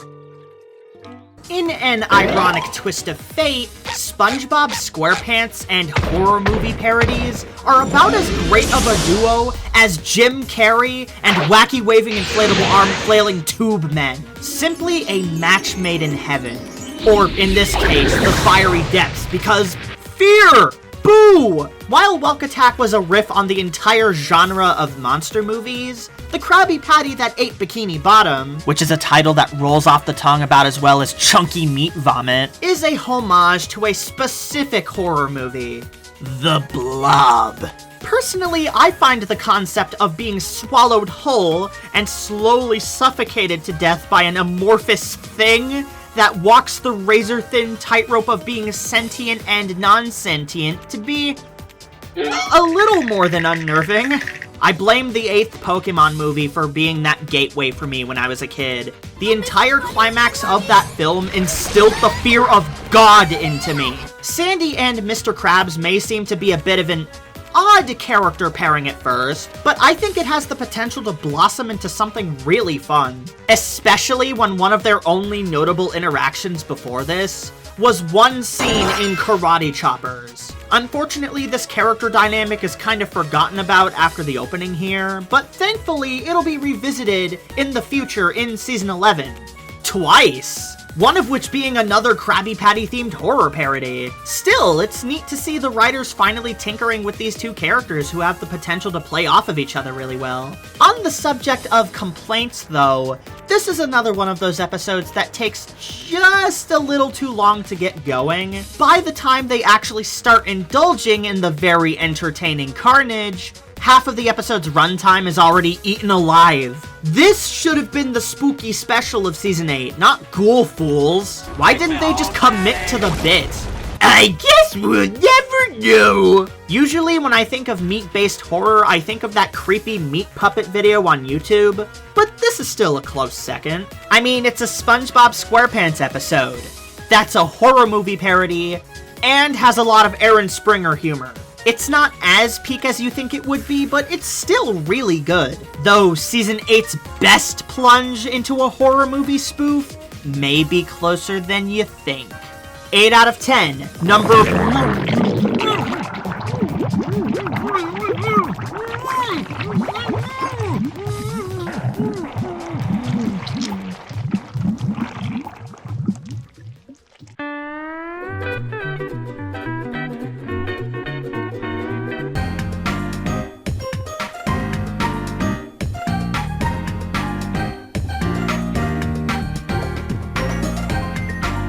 Bubble Buddy returns. More like Butthole Buddy returns. If you recall, Bubble Buddy is an episode from the first 3 seasons that I really do not care for. The premise is good, but the execution is really repetitive, predictable, and lame. Now, what if we made a sequel to Bubble Buddy, and we just did the exact same thing? Even down to having an identical twist-ending punchline. Again! Oh yeah, what if I put sticks of dynamite up your nose and shoved you out of a 10-story building? Dickface. And that laziness is personified with this episode's title card. It's exactly the same as the original Bubble Buddies, just with the word returns hastily slapped under it. Brilliant! Yeah, Bubble Buddy returns alright. In the last minute of the story. In the meantime, we're stuck with this pestilent little twerp. Bubble Buddy's son, Shiny. A character so unimportant that when they eventually made another Bubble Buddy episode, Shiny didn't even get as much as a mention. That's how unpopular he is. Though I'm pretty sure this is the only time in the series, not counting the pilot, where events from a previous episode are directly acknowledged, which is surreal to say the least. I didn't hate the original Bubble Buddy, mainly because the charm of the pre-movie era meant that the few gags that did land were real bullseyes, and I feel about exactly the same here too. Most of this is uneventful, light fluff, with the occasional really funny joke that catches you off guard. My favorite of which being the Pillow Factory bit, mainly just for how out of left field it is, but I'm also fond of this deleted scene where Ernest Borgnine's face basically just jump scares the camera. Pretty mediocre all around. 4 out of 10, and number 33 on my ranking. Never before in SpongeBob have I seen 2 episodes that are this identical in terms of execution and quality. We're getting really close to when the show starts to amp up the sequel/callback episodes, and thankfully most of them are better than Bubble Buddy returns. Trust me. Also, hello, weirdly recurring animation error in Season 8 where the patterns on Gary's shell are the wrong colors.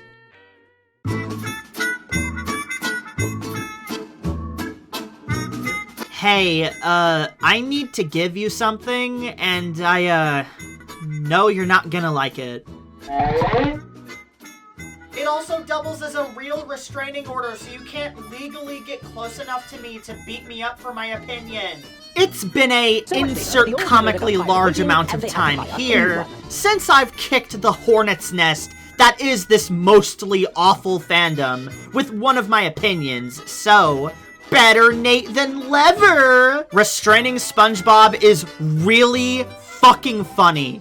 Like, nearly every joke makes one of my internal organs explode type funny. Squidward finally cracking and getting a restraining order against SpongeBob is one of those no-duh type premises that I'm really glad they managed to scoop up in time before a fan suggested the idea, meaning that they would legally not be allowed to make it. There's not even much to really analyze here at all, as this is basically one of those you either find it funny or you don't type of deals. The most I could really do is list off a majority of the jokes that I really like.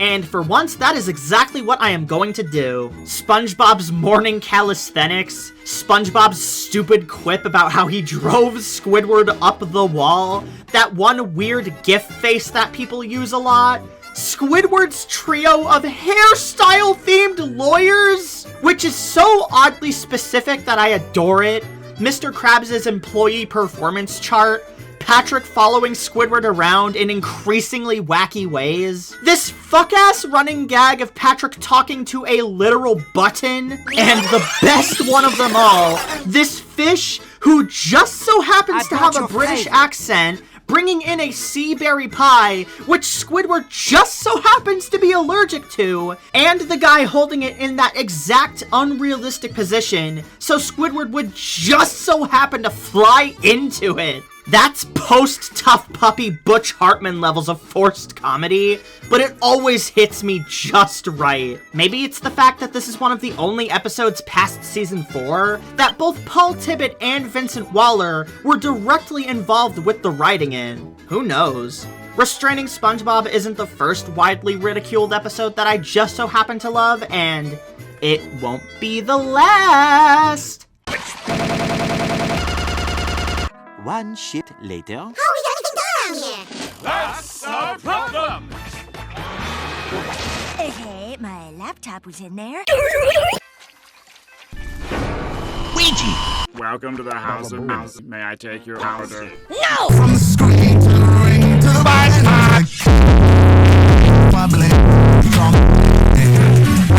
Okay, my laptop was in there. You're the prettiest butt I've ever...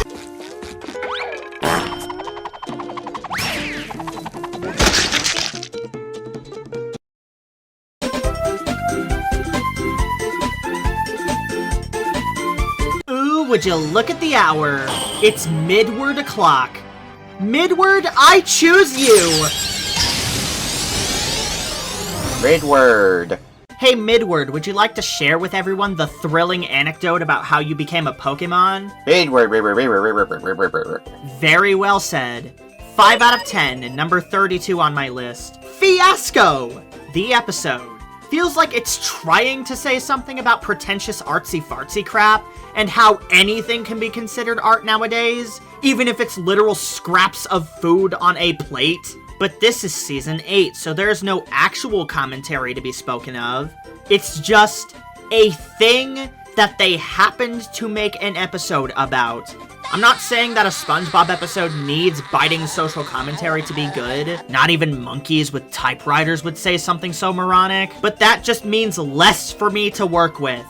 Now, Fiasco, the character, is equally as forgettable. He actually cameos a couple times throughout the post-sequel era, and those sparse appearances combined inspire more joy in me than this entire episode. To properly describe why this is the Midward episode of the season, I feel it's best to describe a scene that happens here. For context, Plankton swipes the Fiasco thinking it's a Krabby Patty, because of course he does, and is on the run from the police. After multiple scenes of trying to hide from them, he tries hiding in a space station, which is a stock image because of course it is. And all that happens in the scene is that Plankton thinks he's safe from the police just end up finding him anyway, and they continue the chase. That's it! No over-the-top reaction from Plankton, no extra banter from the police officers. We get nothing! We lose! Hopefully the next editor gets episodes that are more interesting to talk about. Midward returns.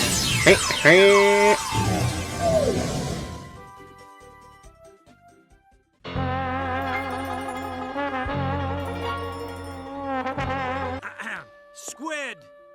Word! Go toward the light of my flamethrower! Well, I'll give them this. This editor is definitely starting with something captivating, even if it's for all the wrong reasons. I'm not going to be sticking with this one for very long, and that's for a couple reasons. One is that I seriously do not have anything to add to the discussion surrounding this episode that multiple people haven't already brought up. And the second reason is that, after thinking it over for a while, I'm just completely stumped on how I want to review this one. Do I comedically tear it to pieces for mishandling such a serious issue? Do I pull another The Scent of Money and get legitimately serious for a second time? Do I gloss over the suicide stuff? Do I shed light on the suicide stuff? I don't know!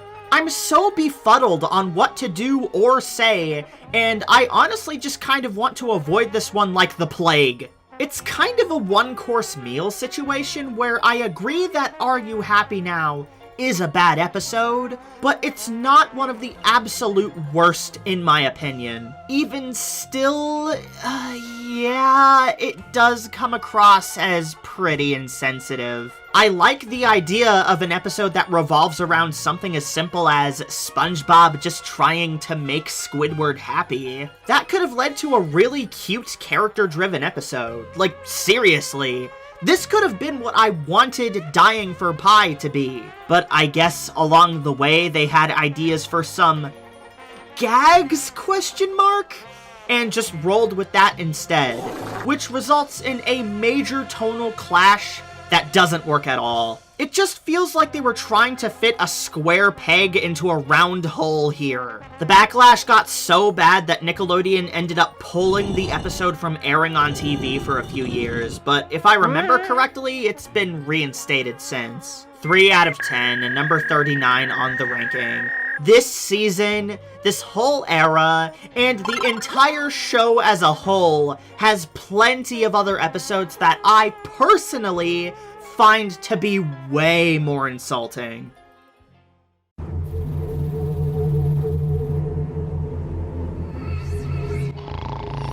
Ah, spaghetti.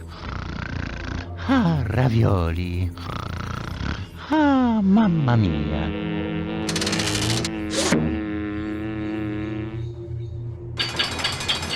10 out of 10. Number 2, hold the mayonnaise.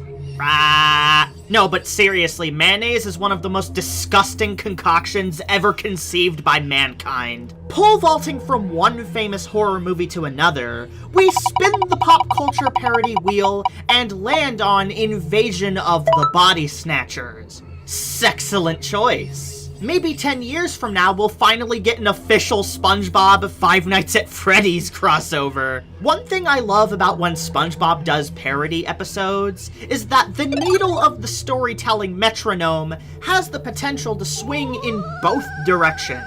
On one side, you have full-on parodies that take a famous piece of fiction and replace the characters in the story with another set of characters and maybe change a few minor things here and there. SpongeBob has been leaning a bit more towards these recently, and I personally think that they're a lot of fun. But we'll get to them when we get to them, of course. And then there's the other side, which is light parodies. A work that may be inspired by or sometimes directly reference a piece of fiction, but is mostly able to stand on its own as its own story in universe. I happen to have a fondness for both approaches, and I've said this over and over again, but I love it when a franchise is able to have characters so malleable that you can insert them into any situation and just have it feel right. Planet of the Jellyfish happens to be the latter of the two parody types, and it's all the better for it. Especially when it comes to this slimy alien jellyfish thing. Like, we just do not know what its deal is. Where did it come from? What are its motives? Are there more of its species? Do we have an Alien 2 situation on our hands? When your audience is left asking questions like this, that's how you know you've made some good spooks. I may be too much of a pussy to fully dive in head first into the horror genre, but baby steps, you know? This one is so good at being funny, so good at being eerie, and so good at simultaneously being a great parody and a great story in its own right. And I like the guy who likes mustard too. He's funny. Wait, is that the Angry Birds font on the title card? And you pricks thought we wouldn't notice. This is one of the post-movie era's most widely beloved episodes, and it is not at all hard to see why, especially with those beady black eyes. I mean, an imposter wouldn't be praising this episode so much, right? Right.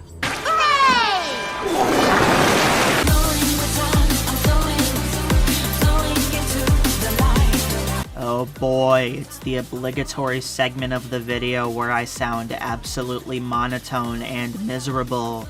Everyone's favorite. Episodes like this are where substance is at an all-time low. So forgive me if these types of reviews aren't your cup of tea, but free samples isn't my cup of tea. For some godforsaken reason that still to this day defies the laws of physics, Plankton in this episode is written to be a completely idiotic dumbass. His initial plan is that he wants to give free samples of chum to people, so they'll be more inclined to eat at the chum bucket. This makes no sense in the world whatsoever, when you consider the fact that the whole point of Plankton's entire character is that he knows his food sucks, which is why he tries to steal the Krabby Patty secret formula. There's barely even a grain of sand-sized ounce of passion to be analyzed here, as this feels more like a paycheck episode for the writers than anything. This one got substantially worse for me on rewatch. I used to think it was just kind of a middle-of-the-road nothing burger episode, but now free samples is one of those so boring to the point where it actually kind of pisses me off things. Plankton doesn't even interact with SpongeBob or Mr. Krabs throughout the entire story, so what was the point? 2 out of 10, number 44 on the list. The only reason it's saved from the very depths of my rating system is that there are a surprising amount of fun visual gags and even a couple good-looking wild takes. And here's one of the worst animation errors I've ever seen. Krabby Patties, anyone?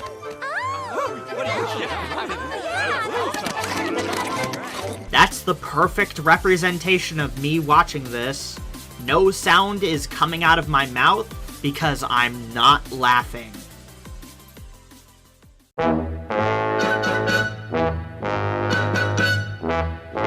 Well, seeing as my review for Home Sweet Pineapple was so comedically short, something I admit was an issue with the Season 1 retrospective as a whole looking back, I guess there's no other choice but to keep up the tradition with the episode that's aping off of it. Home Sweet Rubble is just Home Sweet Pineapple again, an episode I already didn't care for, but somehow even slower paced and filled with even more tropes. They do the whole routine I absolutely cannot stand, where a character tries to tell another character a vital piece of information, but they are constantly interrupted or ignored. Cue the sitcom laugh track, because that's apparently so fucking funny. Even the title card background is just the exact same as Home Sweet Pineapple's, except it's rotting away.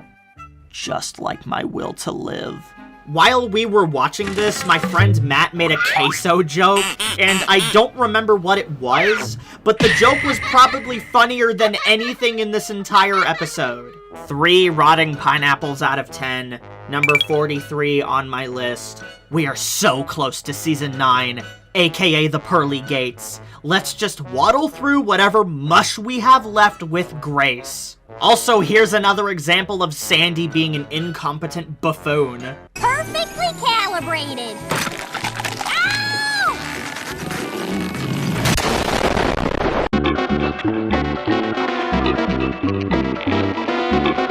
Jeez, this season is so inconsistent, I can never tell the quality of the episode that's coming next. After about 8 seasons of being on the sidelines and being Plankton's right-hand woman, they finally give Karen her first ever true starring role in an episode. And what do they do with her? Oh, you know, Plankton cheats on her with someone more conventionally attractive. Karen tries to murder the little squirt in cold blood right then and there, which results in her getting thrown out of the house. To which Karen goes to work at the Krusty Krab due to having a computer chip on her shoulder. And later on, the 2 women get into a physical confrontation, which results in Karen decapitating the woman that Plankton was cheating on her with, turning her innards into outards. Hey, they may be robots, but that's not going to stop me from pondering the implications of all of this. Karen should consider herself lucky, as she is one of the only characters, alongside Pearl and Bubble Bass, where every single one of her starring episodes is a wonderful experience. Karen 2.0 may be the weakest out of all of them just by default, but even still, it's a great sprint from the starting line. And no, it's not just because of Karen 2's gigantic dump truck ass. One of my main personality traits may be liking big butts and being unable to lie about it, but I'm not that shallow. Did I mention that I'm also single? Seriously though, Plankton decided to build her with that big of a bakery, but didn't even bother to give her arms? Hey, I respect a man with priorities. 8.0 out of 10. Number 15.0 on the ranking.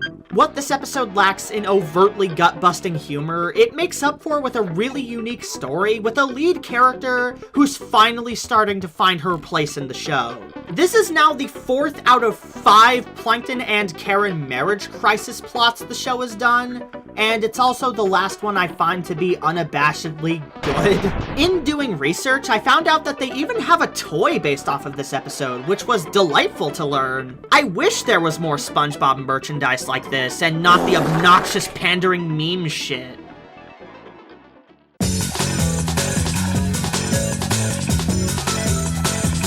Which type of snore do you have?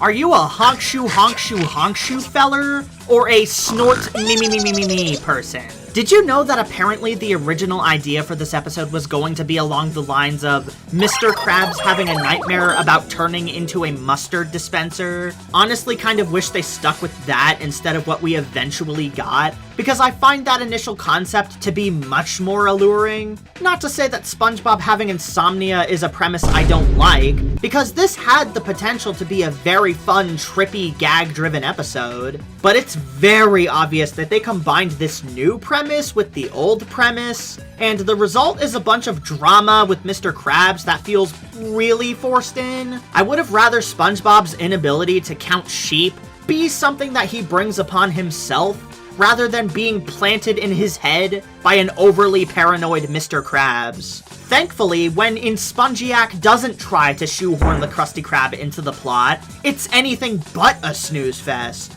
The Patrick scenes especially are genuinely some of my favorite material from him ever. Get Up, Be Active is a banger. Get up! Don't lie down! Get up! Don't lie down! Get up! Don't lie down! Shut the fuck up! Kinda makes me think that Patrick would have been a better fit as the main character in a scenario like this. Oh, be still my beating heart. The Sandman Cometh is peak, but that one will get its time in the moonlight when the time comes. InSpongeiac is pretty decent and passable, even if they don't focus on the hallucinogenic trip-out sequences as long as I would have liked. 7 out of 10, number 25 on the list. And I guess Squidward's house just decided to fly south for the winter because it's just not there. Shh. I was just finally able to get him to sleep.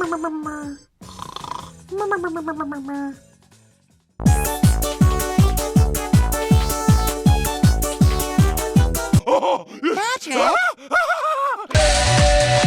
Is this the part where I play the overused Rockabye Bivalve clip?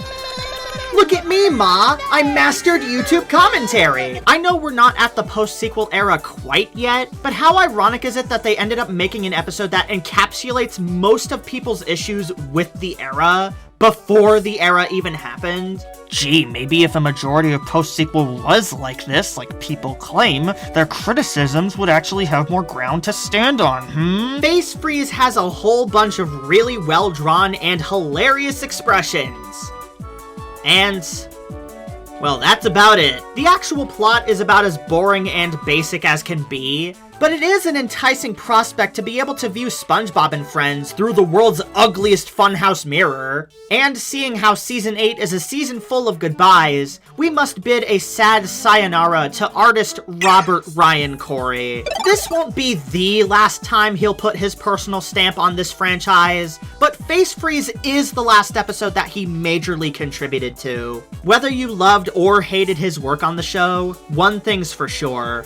His stuff definitely leaves an impression on you. Sleep paralysis demon-shaped impressions, but impressions nonetheless. Hookie's inferior younger brother over here may have a really lame story, but at least it's an episode from this era that's visually interesting throughout. What can I say? I love it when cartoonists are allowed to just roam free.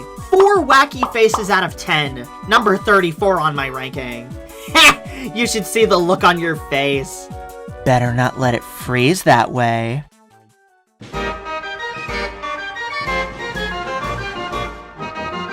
If you want a clue as to how incredibly unhelpful the SpongeBob Wiki can be with research at times, then take a gander at this episode's trivia page. It's either making unfounded correlations to completely unrelated things. What does this episode of Courage the Cowardly Dog have to do with anything? Or it's just listing off things that happen in the episode verbatim. The lights are on upstairs, but nobody's home, I guess. Glove World R.I.P. is the rare Aaron Springer episode that I wish had snappier gags and pacing faster than a post-fingering session hand cramp, though at least the jokes that do pack a punch hit like a gloved hand slap to the face. That's 4 hand puns in the span of about 10 seconds. Somebody stop me. The way I'd describe the flow of this one is that there are about 4 really long scenes here that take forever to get through, but each of them have a funny punchline or 2 waiting at the end, so that makes it all worth it. Despite being my least favorite Glove World episode by a decent margin, I still thoroughly enjoy it. If this one had a more clear direction that was a bit more focused on SpongeBob and Patrick actually trying to fix up Glove World, this could have been one of the all-time greats. 7 out of 10, number 16 on my list. I guess they found some health code violations at Glove Universe though, because we never see this location ever again after this. Though considering that the next time we see a major appearance of Glove World, it's shown to be the SpongeBob equivalent to Disney World, I guess they finally got their crap together.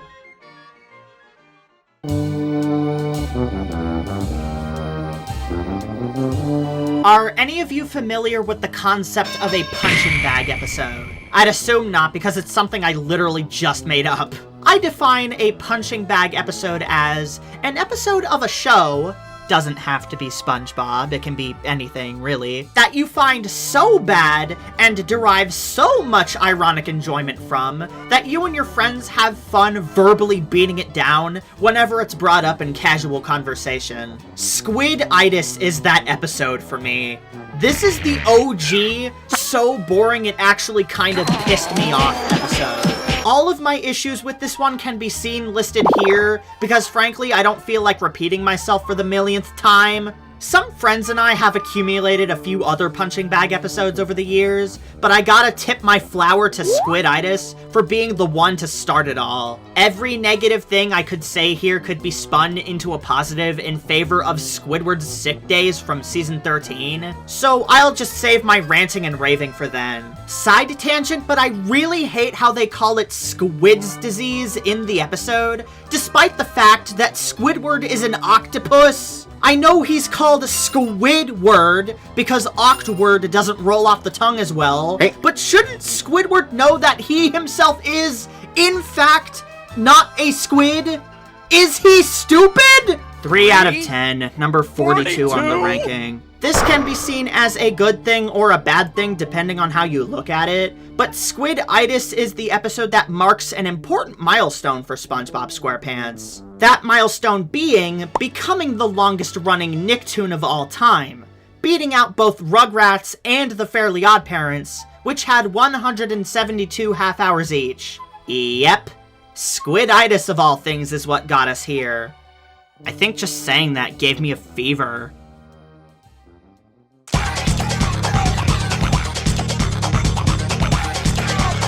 Here, let me take that wheel. No, SpongeBob! Don't touch that! Oh!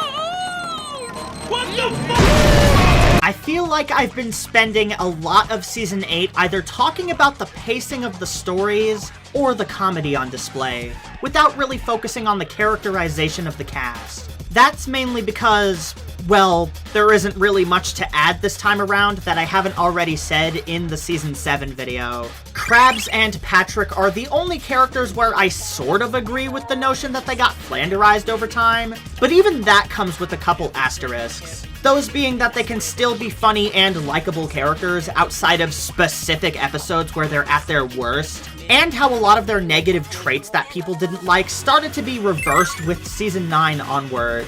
One member of the cast that most people almost never discuss when talking about how SpongeBob characters have gotten mangled over the years is Mrs. Puff.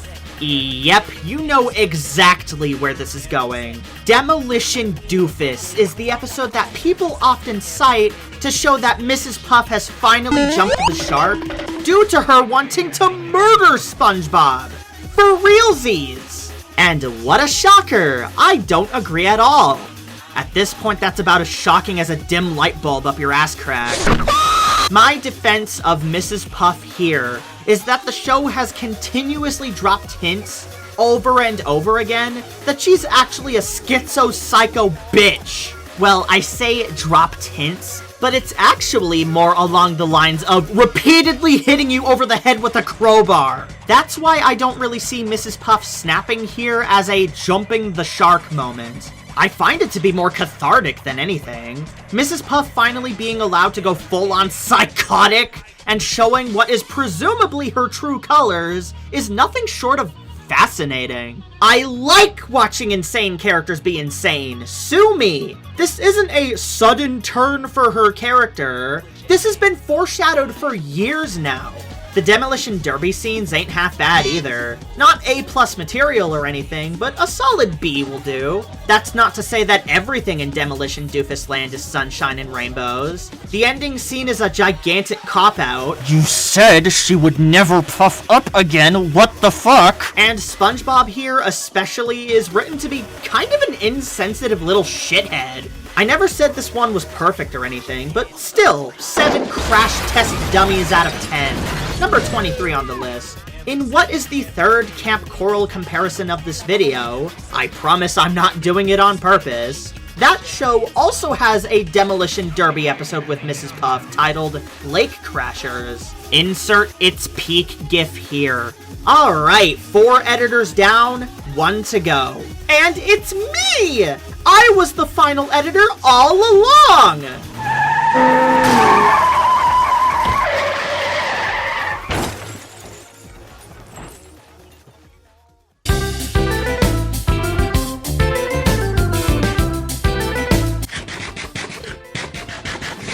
Snail bites.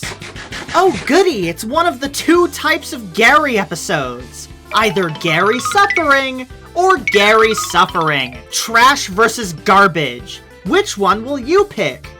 I choose snail bites. If Gary Takes a Bath is my favorite Gary episode in the entire show, then Treats sure as hell gives it a run for its money. This time, Gary gets to be the one to inflict the exhaustion, albeit unintentionally. After what feels like forever, we finally get another pet plot that's actually endearing and cute, rather than overdone and or infuriating. Everyone loves feeding their special bundles of joy their favorite treats, so tapping into that same energy with SpongeBob and Gary Wilson Jr., I can already feel the awws incoming.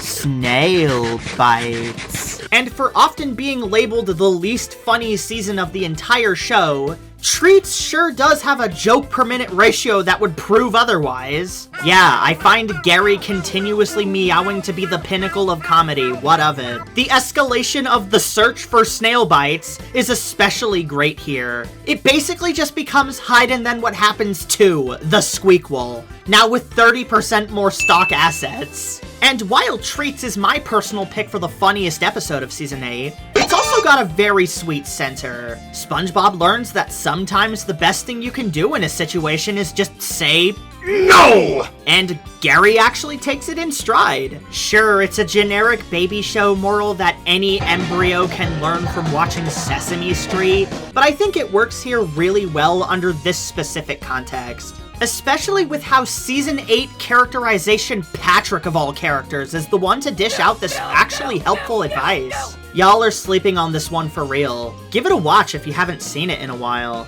10 out of 10. Number 5 on my ranking. Here's one more YouTube poop edit to keep you all occupied while I finish off this last known box of snail bites. Snails! YouTube Snails! Snails! Snails! Snails! Do I have to spell it out for you? YouTube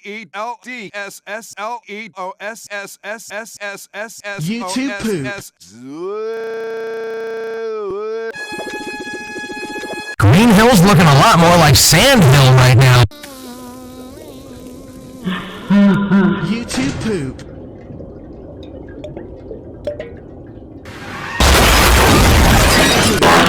You just have to say, YouTube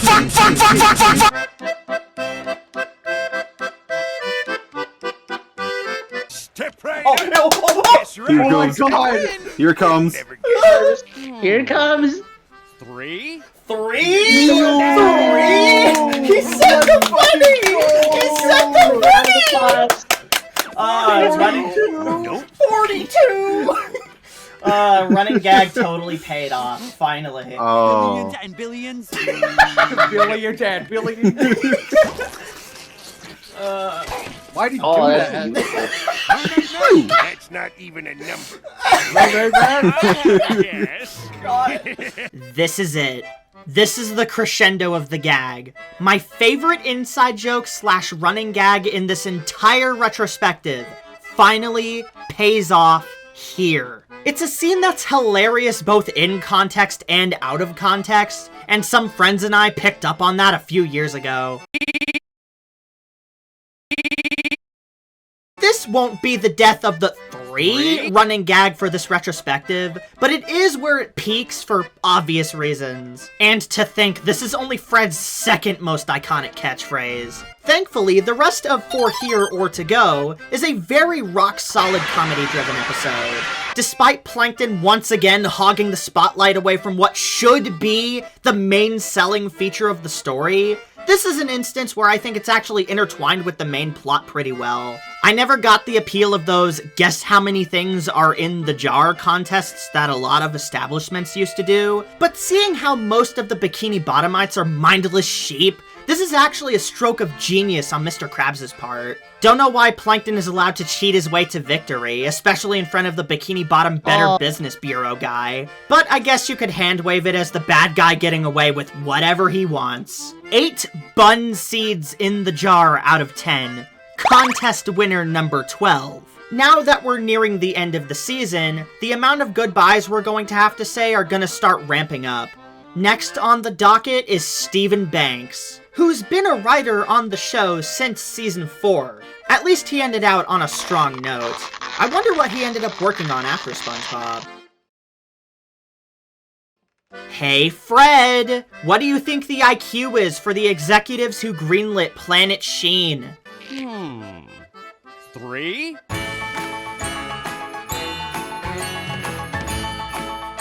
Hello again, Screen Novelties, my old friend. An unspoken rule for essentially every long-running cartoon ever is that they can't just have one Christmas special. Shows this massive aren't gonna be satisfied with one serving of Jingle Bells and holiday cheer. As of now, the main SpongeBob series has reached 4 Christmas episodes, and if we're taking spin-offs into account, that's a whopping 7 Christmas episodes. Being blunt, I doubt anything is going to dethrone how much I adore Christmas Who, but that doesn't mean most of the other Christmas specials aren't of high quality too. Their second stab at it with It's a SpongeBob Christmas is an extremely respectable attempt, and I'd go as far to say that it's become just as much as a certified Christmas classic as its elder sibling. Addressing the plus-sized reindeer in the room, I mean, look with your eyeballs. The animation, the visuals, the art style, the craftsmanship. This is the first time that stop-motion animation studio Screen Novelties has taken the reins of an entire SpongeBob story on their own. and the results are a sight to behold. You could skip to literally any singular frame here and just feel an abundant amount of human passion for the Christmas season, the stop-motion medium, and the SpongeBob world. I don't think y'all realize just how much goes into the technique of crafting a world like this. There exist so many production pieces from this episode, including concept art, mouthpieces, character models, props, settings, textures, storyboard animatics, the whole shebang!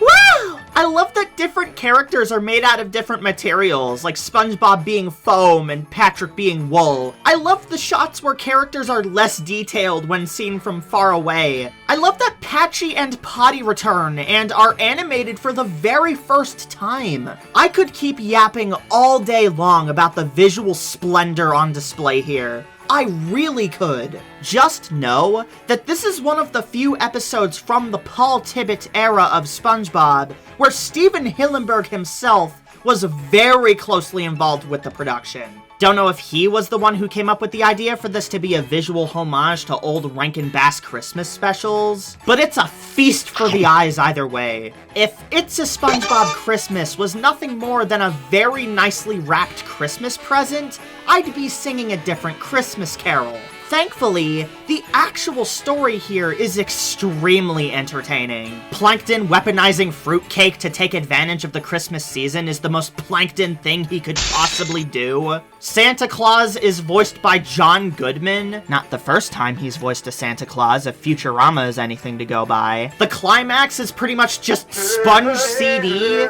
and there's a plethora of memorable and memeable moments. I will trap Santa in my box, locked up like Fort Knox, and make him stop my clock. I've seen a collection of people throw shade at this special for not being like Christmas Who, but my counter-argument to that is that it's not trying to be like Christmas Who. It's very much trying to be its own thing, and I personally think it does just as good a job as that Season 2 episode at embodying the Christmas spirit. Like, you don't gotta be a jerk about it. This is the part where I sing the praises of Don't Be a Jerk, It's Christmas. Yeah, it's peak. The song was originally written by SpongeBob's voice actor, Tom Kenny, as well as his writing partner, Andy Paley, and initially released in 2008. Upon seeing the success of the song, Nickelodeon greenlit the show for a second Christmas special. So yeah, this is the second SpongeBob episode to be confirmed to purely only exist to cross-promote an already existing song. Thankfully, it seems they learned their lesson from Best Day Ever, because the dedication here is leaps and bounds above any initial expectations. Although I still prefer Christmas Who by just a smidge, It's a SpongeBob Christmas is still an amazing holiday special, and has garnered the fabled fan favorite reputation. Yeah, put that in your stocking and stuff it. Perfect. Geez, guys, put any more of your heart into this and you'll die of organ failure. 2 Christmas episodes down, 2 to go. 5 if you count the spin-offs. Dang, I still got my work cut out for me.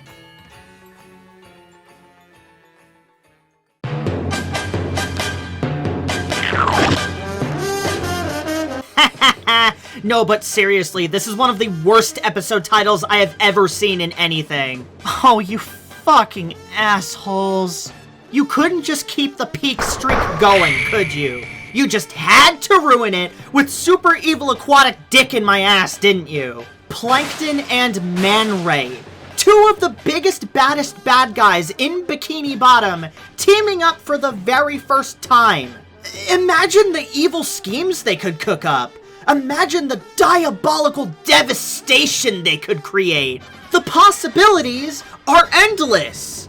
And by that, I of course mean, the possibilities are suffocatingly limited. This is a contender for the single lamest episode in the entire series, I swear to God. The concept is exceptional, but the execution has the impact of a wet pizza! You know that one episode of the Powerpuff Girls where him and Mojo Jojo fight over custody of the Rowdy Rough Boys? This gives off that exact same vibe, and that is not a good thing. Super evil aquatic dookie doo-doo mostly consists of Plankton and Man Ray not even doing anything actually evil, so the entire villain team-up essentially boils down to Man Ray becoming so fat that he could rival Queso! The visual of an obese Man Ray is kind of funny, I'll admit. But seriously? Mermaid Man and Barnacle Boy are here too, and they also don't do anything! That's so lame! Villain team-up stories have the potential to be so cool and satisfying. Especially so if your piece of media of choice already has an impressive catalog of dastardly do-badders. Way to treat one of SpongeBob's best recurring villains. Man Ray doesn't have another major appearance until season 11, by the way, so for half a decade, this was basically it for him. I guess Aaron Springer and Danny Michaeli were the real villain team-up the whole time. Some of the comedically delivered dry humor moments have their special place here, but I cannot emphasize enough just how lame we really got it. That really is the word of the day. 4 out of 10. Number 35 on my list. I mean, hey, at least super evil aquatic kooky docky poo poo is better than Captain Pipsqueak. Ugh, I think comparing a season 8 episode favorably to a post-sequel episode just made my skin crawl.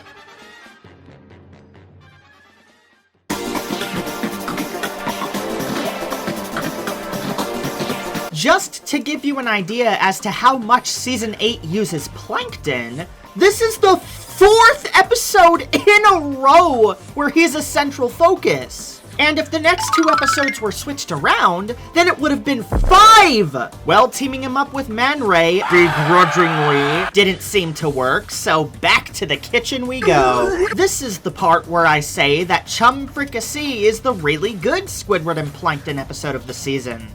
Because yeah, it is. Since Plankton can't seem to handle stealing somebody else's recipe, I guess the next best thing would be for him to hire a 6-limbed chef who actually knows how to cook. I can't believe it took him this long to figure that out. This is one of those ones that's more entertaining than it is funny, as seeing Squidward put 2 of his feet down and help Plankton turn the chum bucket into a success is different. Good different. Mr. Krabs and SpongeBob even have to feel the taste of defeat for once. Apparently it tastes delicious! Here we also get the debut of Squidward's grandma. I assume she was originally just planned to be nothing more than a comedic one-off character, but they would actually end up taking her, slightly redesigning her, giving her a new voice, and making her part of the supporting cast for the Patrick Star Show. Gee, a surprise relative character who isn't just a one-note one-off who only exists to fill an uninspired episode idea? What are the chances? High 8 out of 10, number 11 on the ranking. Unlike other episodes like Chum Bucket Supreme, Plankton's newfound partnership doesn't crumble because of some sort of out-of-nowhere, unforeseen X factor. Rather, it's a result of Squidward's ego getting out of control, which makes it getting squashed all the more satisfying. That's really good writing, I like that a lot. Between this and, presumably, that upcoming Play episode in Season 15, Sweet and Sour Squid has less and less of a reason to exist by the day. And as another writer departs, we now have to say farewell to Richard Purcell. He didn't always write the best episodes, but like Stephen Banks, I'm glad he was able to end his SpongeBob career on somewhat of a high note. If you ignore the 2 episodes he wrote during the post-sequel era, as freelance. That's 2 segments in a row where I've dunked on Captain Pipsqueak. I really do not like that episode. Wait, what are you doing? Stop! You fool! Jesus Christ, you're going to overload the stock asset counter! Ah!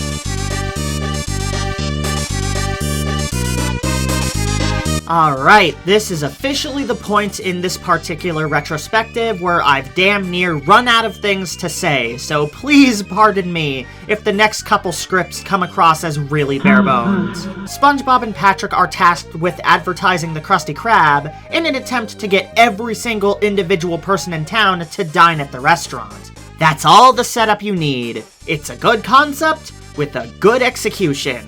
A majority of the good Krabby name is just a series of scenes of SpongeBob and Patrick going around Bikini Bottom and advertising the Krusty Krab in pretty silly ways. That's really it. I could list off all of the jokes I like, but I already did that with Restraining SpongeBob, and I don't just want to repeat myself. There's a scene where Patrick turns into the VLC media player logo. Boom sound effect.mp3. There's an animation error where a background fish changes color in between shots. Effect.mp3. 7 out of 10. Number 17. No interesting fun facts to discuss, no external reputation to dissect. The good Krabby name really is just good.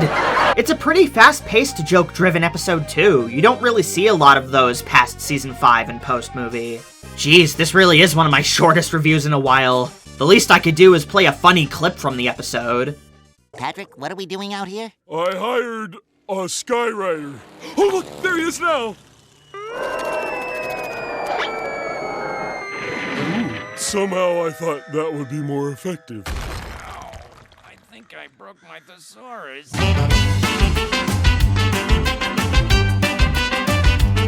So at this point, we're basically just limping to the finish line. You know Season 9 is when things get more enticing. I know Season 9 is when things get more enticing. We're all just waiting for me to get to it at this point, right? If the good Krabby name is a good episode that I don't have much to say about, then Move It or Lose It is a very subpar episode that I have even less to say about. Must resist urge to phone it in? Respect audience too much? Fuck it. Most people don't care about Move It or Lose It anyway. There's a background character here who sounds exactly like Patrick for some reason. This scene made me realize that Plankton selling all of his evil inventions in a garage sale would work extraordinarily well as its own entire episode. And this guy has possibly the single worst SpongeBob character design I have ever bloody seen. He looks like a pussy bitch. Why is his head shaped like that? He's built like Chester V from Cloudy with a Chance of Meatballs 2. And those are literally all of the notes I wrote down while watching this one. There you go. Review over. 4 out of 10 signatures on the petition. Number 37 on the list. We only have one more 4x3 episode in the entire franchise to go over. And I'm delighted to say that it's actually a pretty significant one to discuss when bringing up the legacy of this show.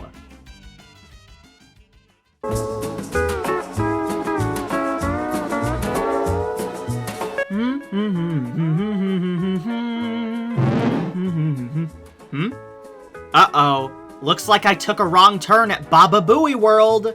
Now I'm lost in the Nintendo dimension. You know what that means. For once, I'm gonna let our guest speak his mind first. Seriously though, Nintendo has made multiple good SpongeBob videos, including what is probably the best video on the SpongeBob spin-offs I have ever seen.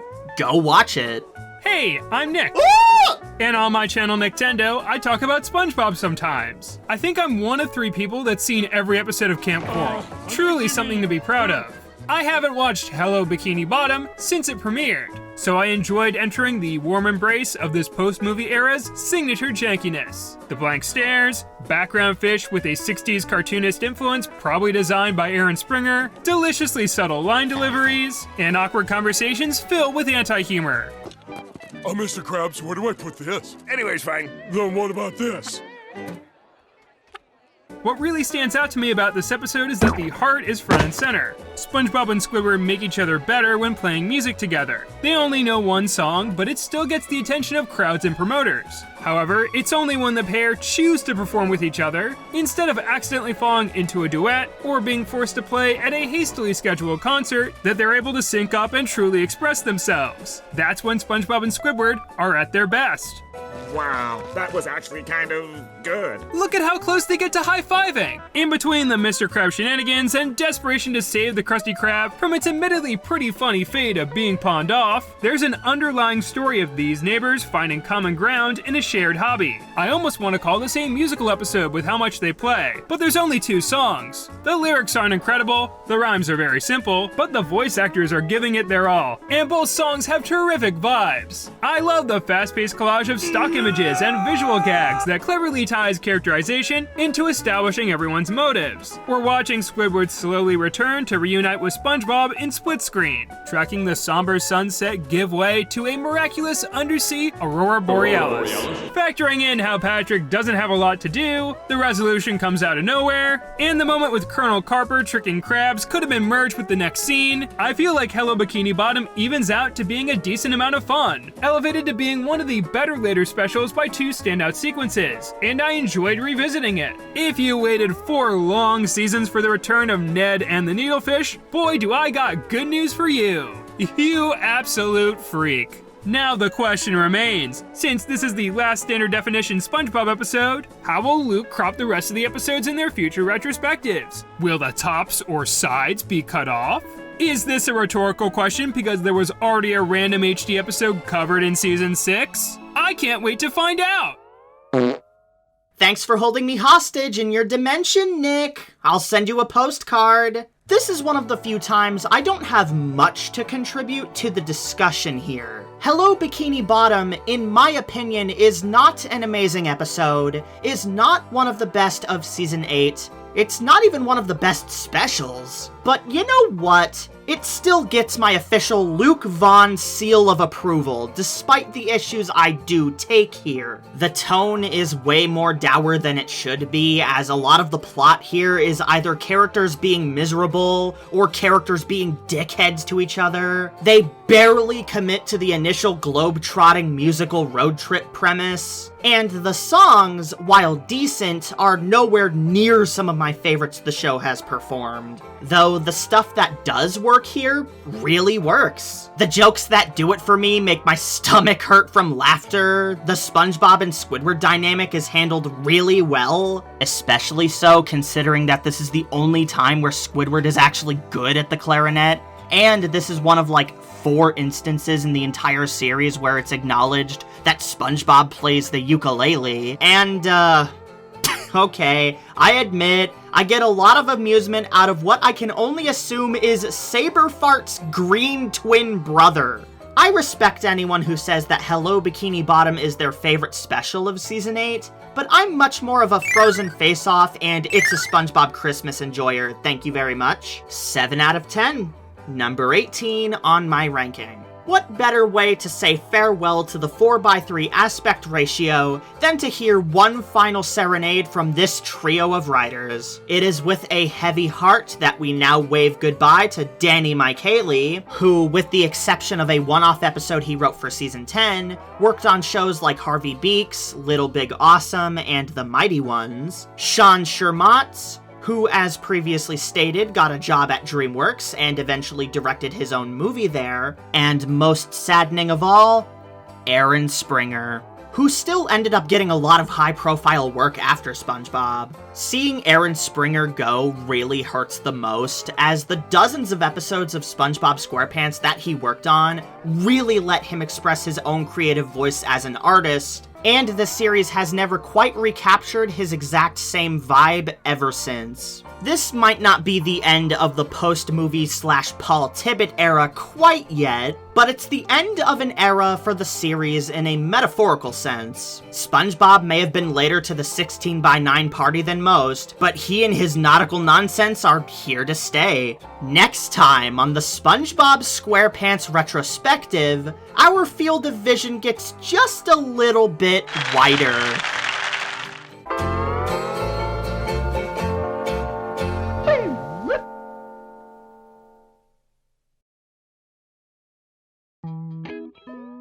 In the hopes of giving each and every one of you in the audience a slight, let's just say existential crisis, this is the last season I will ever cover in the retrospective that is all post-movie era, all Paul Tibbitt era.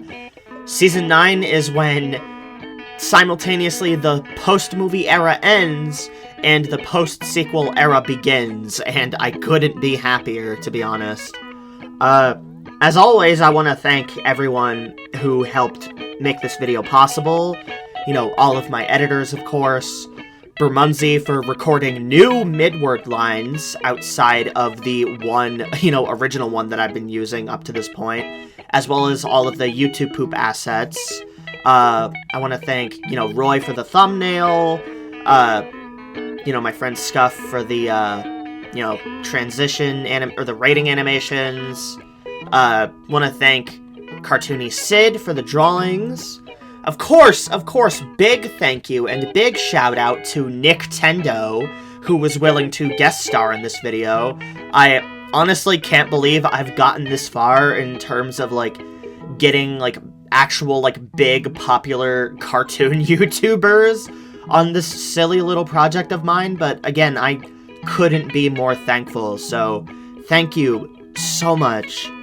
I also want to take this time to mention that I've noticed that, I get, not to brag or anything, but my quote-unquote fan base for this retrospective has gotten so big that it's just gonna be pretty much impossible now for me to include every single comment, in this, little ending section, so I sincerely apologize if you commented hoping it would show up and it doesn't show up. It's just the nature of these things. The bigger these videos get and the more attention they get, the more and more impossible it's gonna be for me to include everyone, but I always try to include as many people as possible, so I really hope you understand. I'm really happy. It gives me a full heart to say that, It's a SpongeBob Christmas has been consistently topping the charts in terms of, people's favorites of the season. 95% of the people who responded to that, oh, what's your favorite episode of every season thing, 95% of the answers, put It's a SpongeBob Christmas at the very top or somewhere towards the top. I honestly thought that was one of those episodes that people were kind of, starting to think was, oh my god, overrated, that kind of shit, so it makes me so happy to see that. No, people still adore this episode just as much now as they did back then. Also, and this is gonna be completely unhinged, but, I would like to introduce a little friend of ours that me and my friend Bermunzi created. This is Hinge Bob. I have made it a point to have me and my editors hide him in multiple spots throughout this video as essentially a running gag.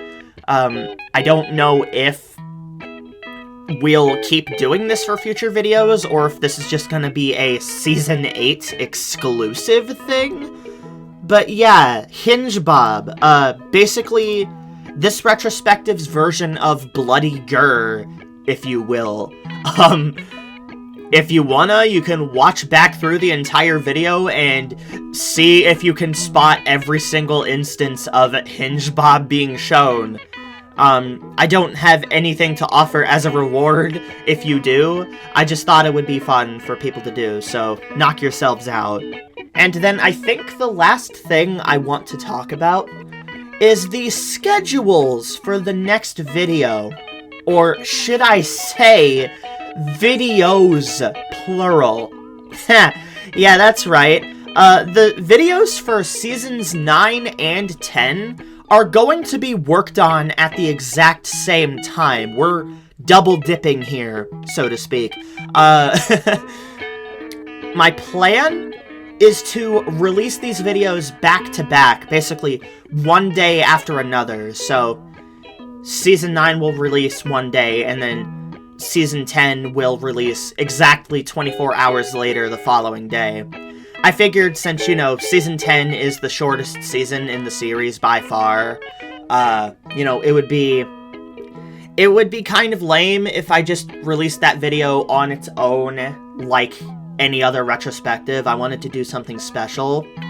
And both of these are also the only retrospectives where I have exact planned release dates for them that I really, really want to strive for. And of course, you know, the Season 9 video is a specific day. Season 10 will be releasing the day after, but the Season 9 video, and by extension Season 10, the day after, will hopefully be releasing on July 16th, 2025.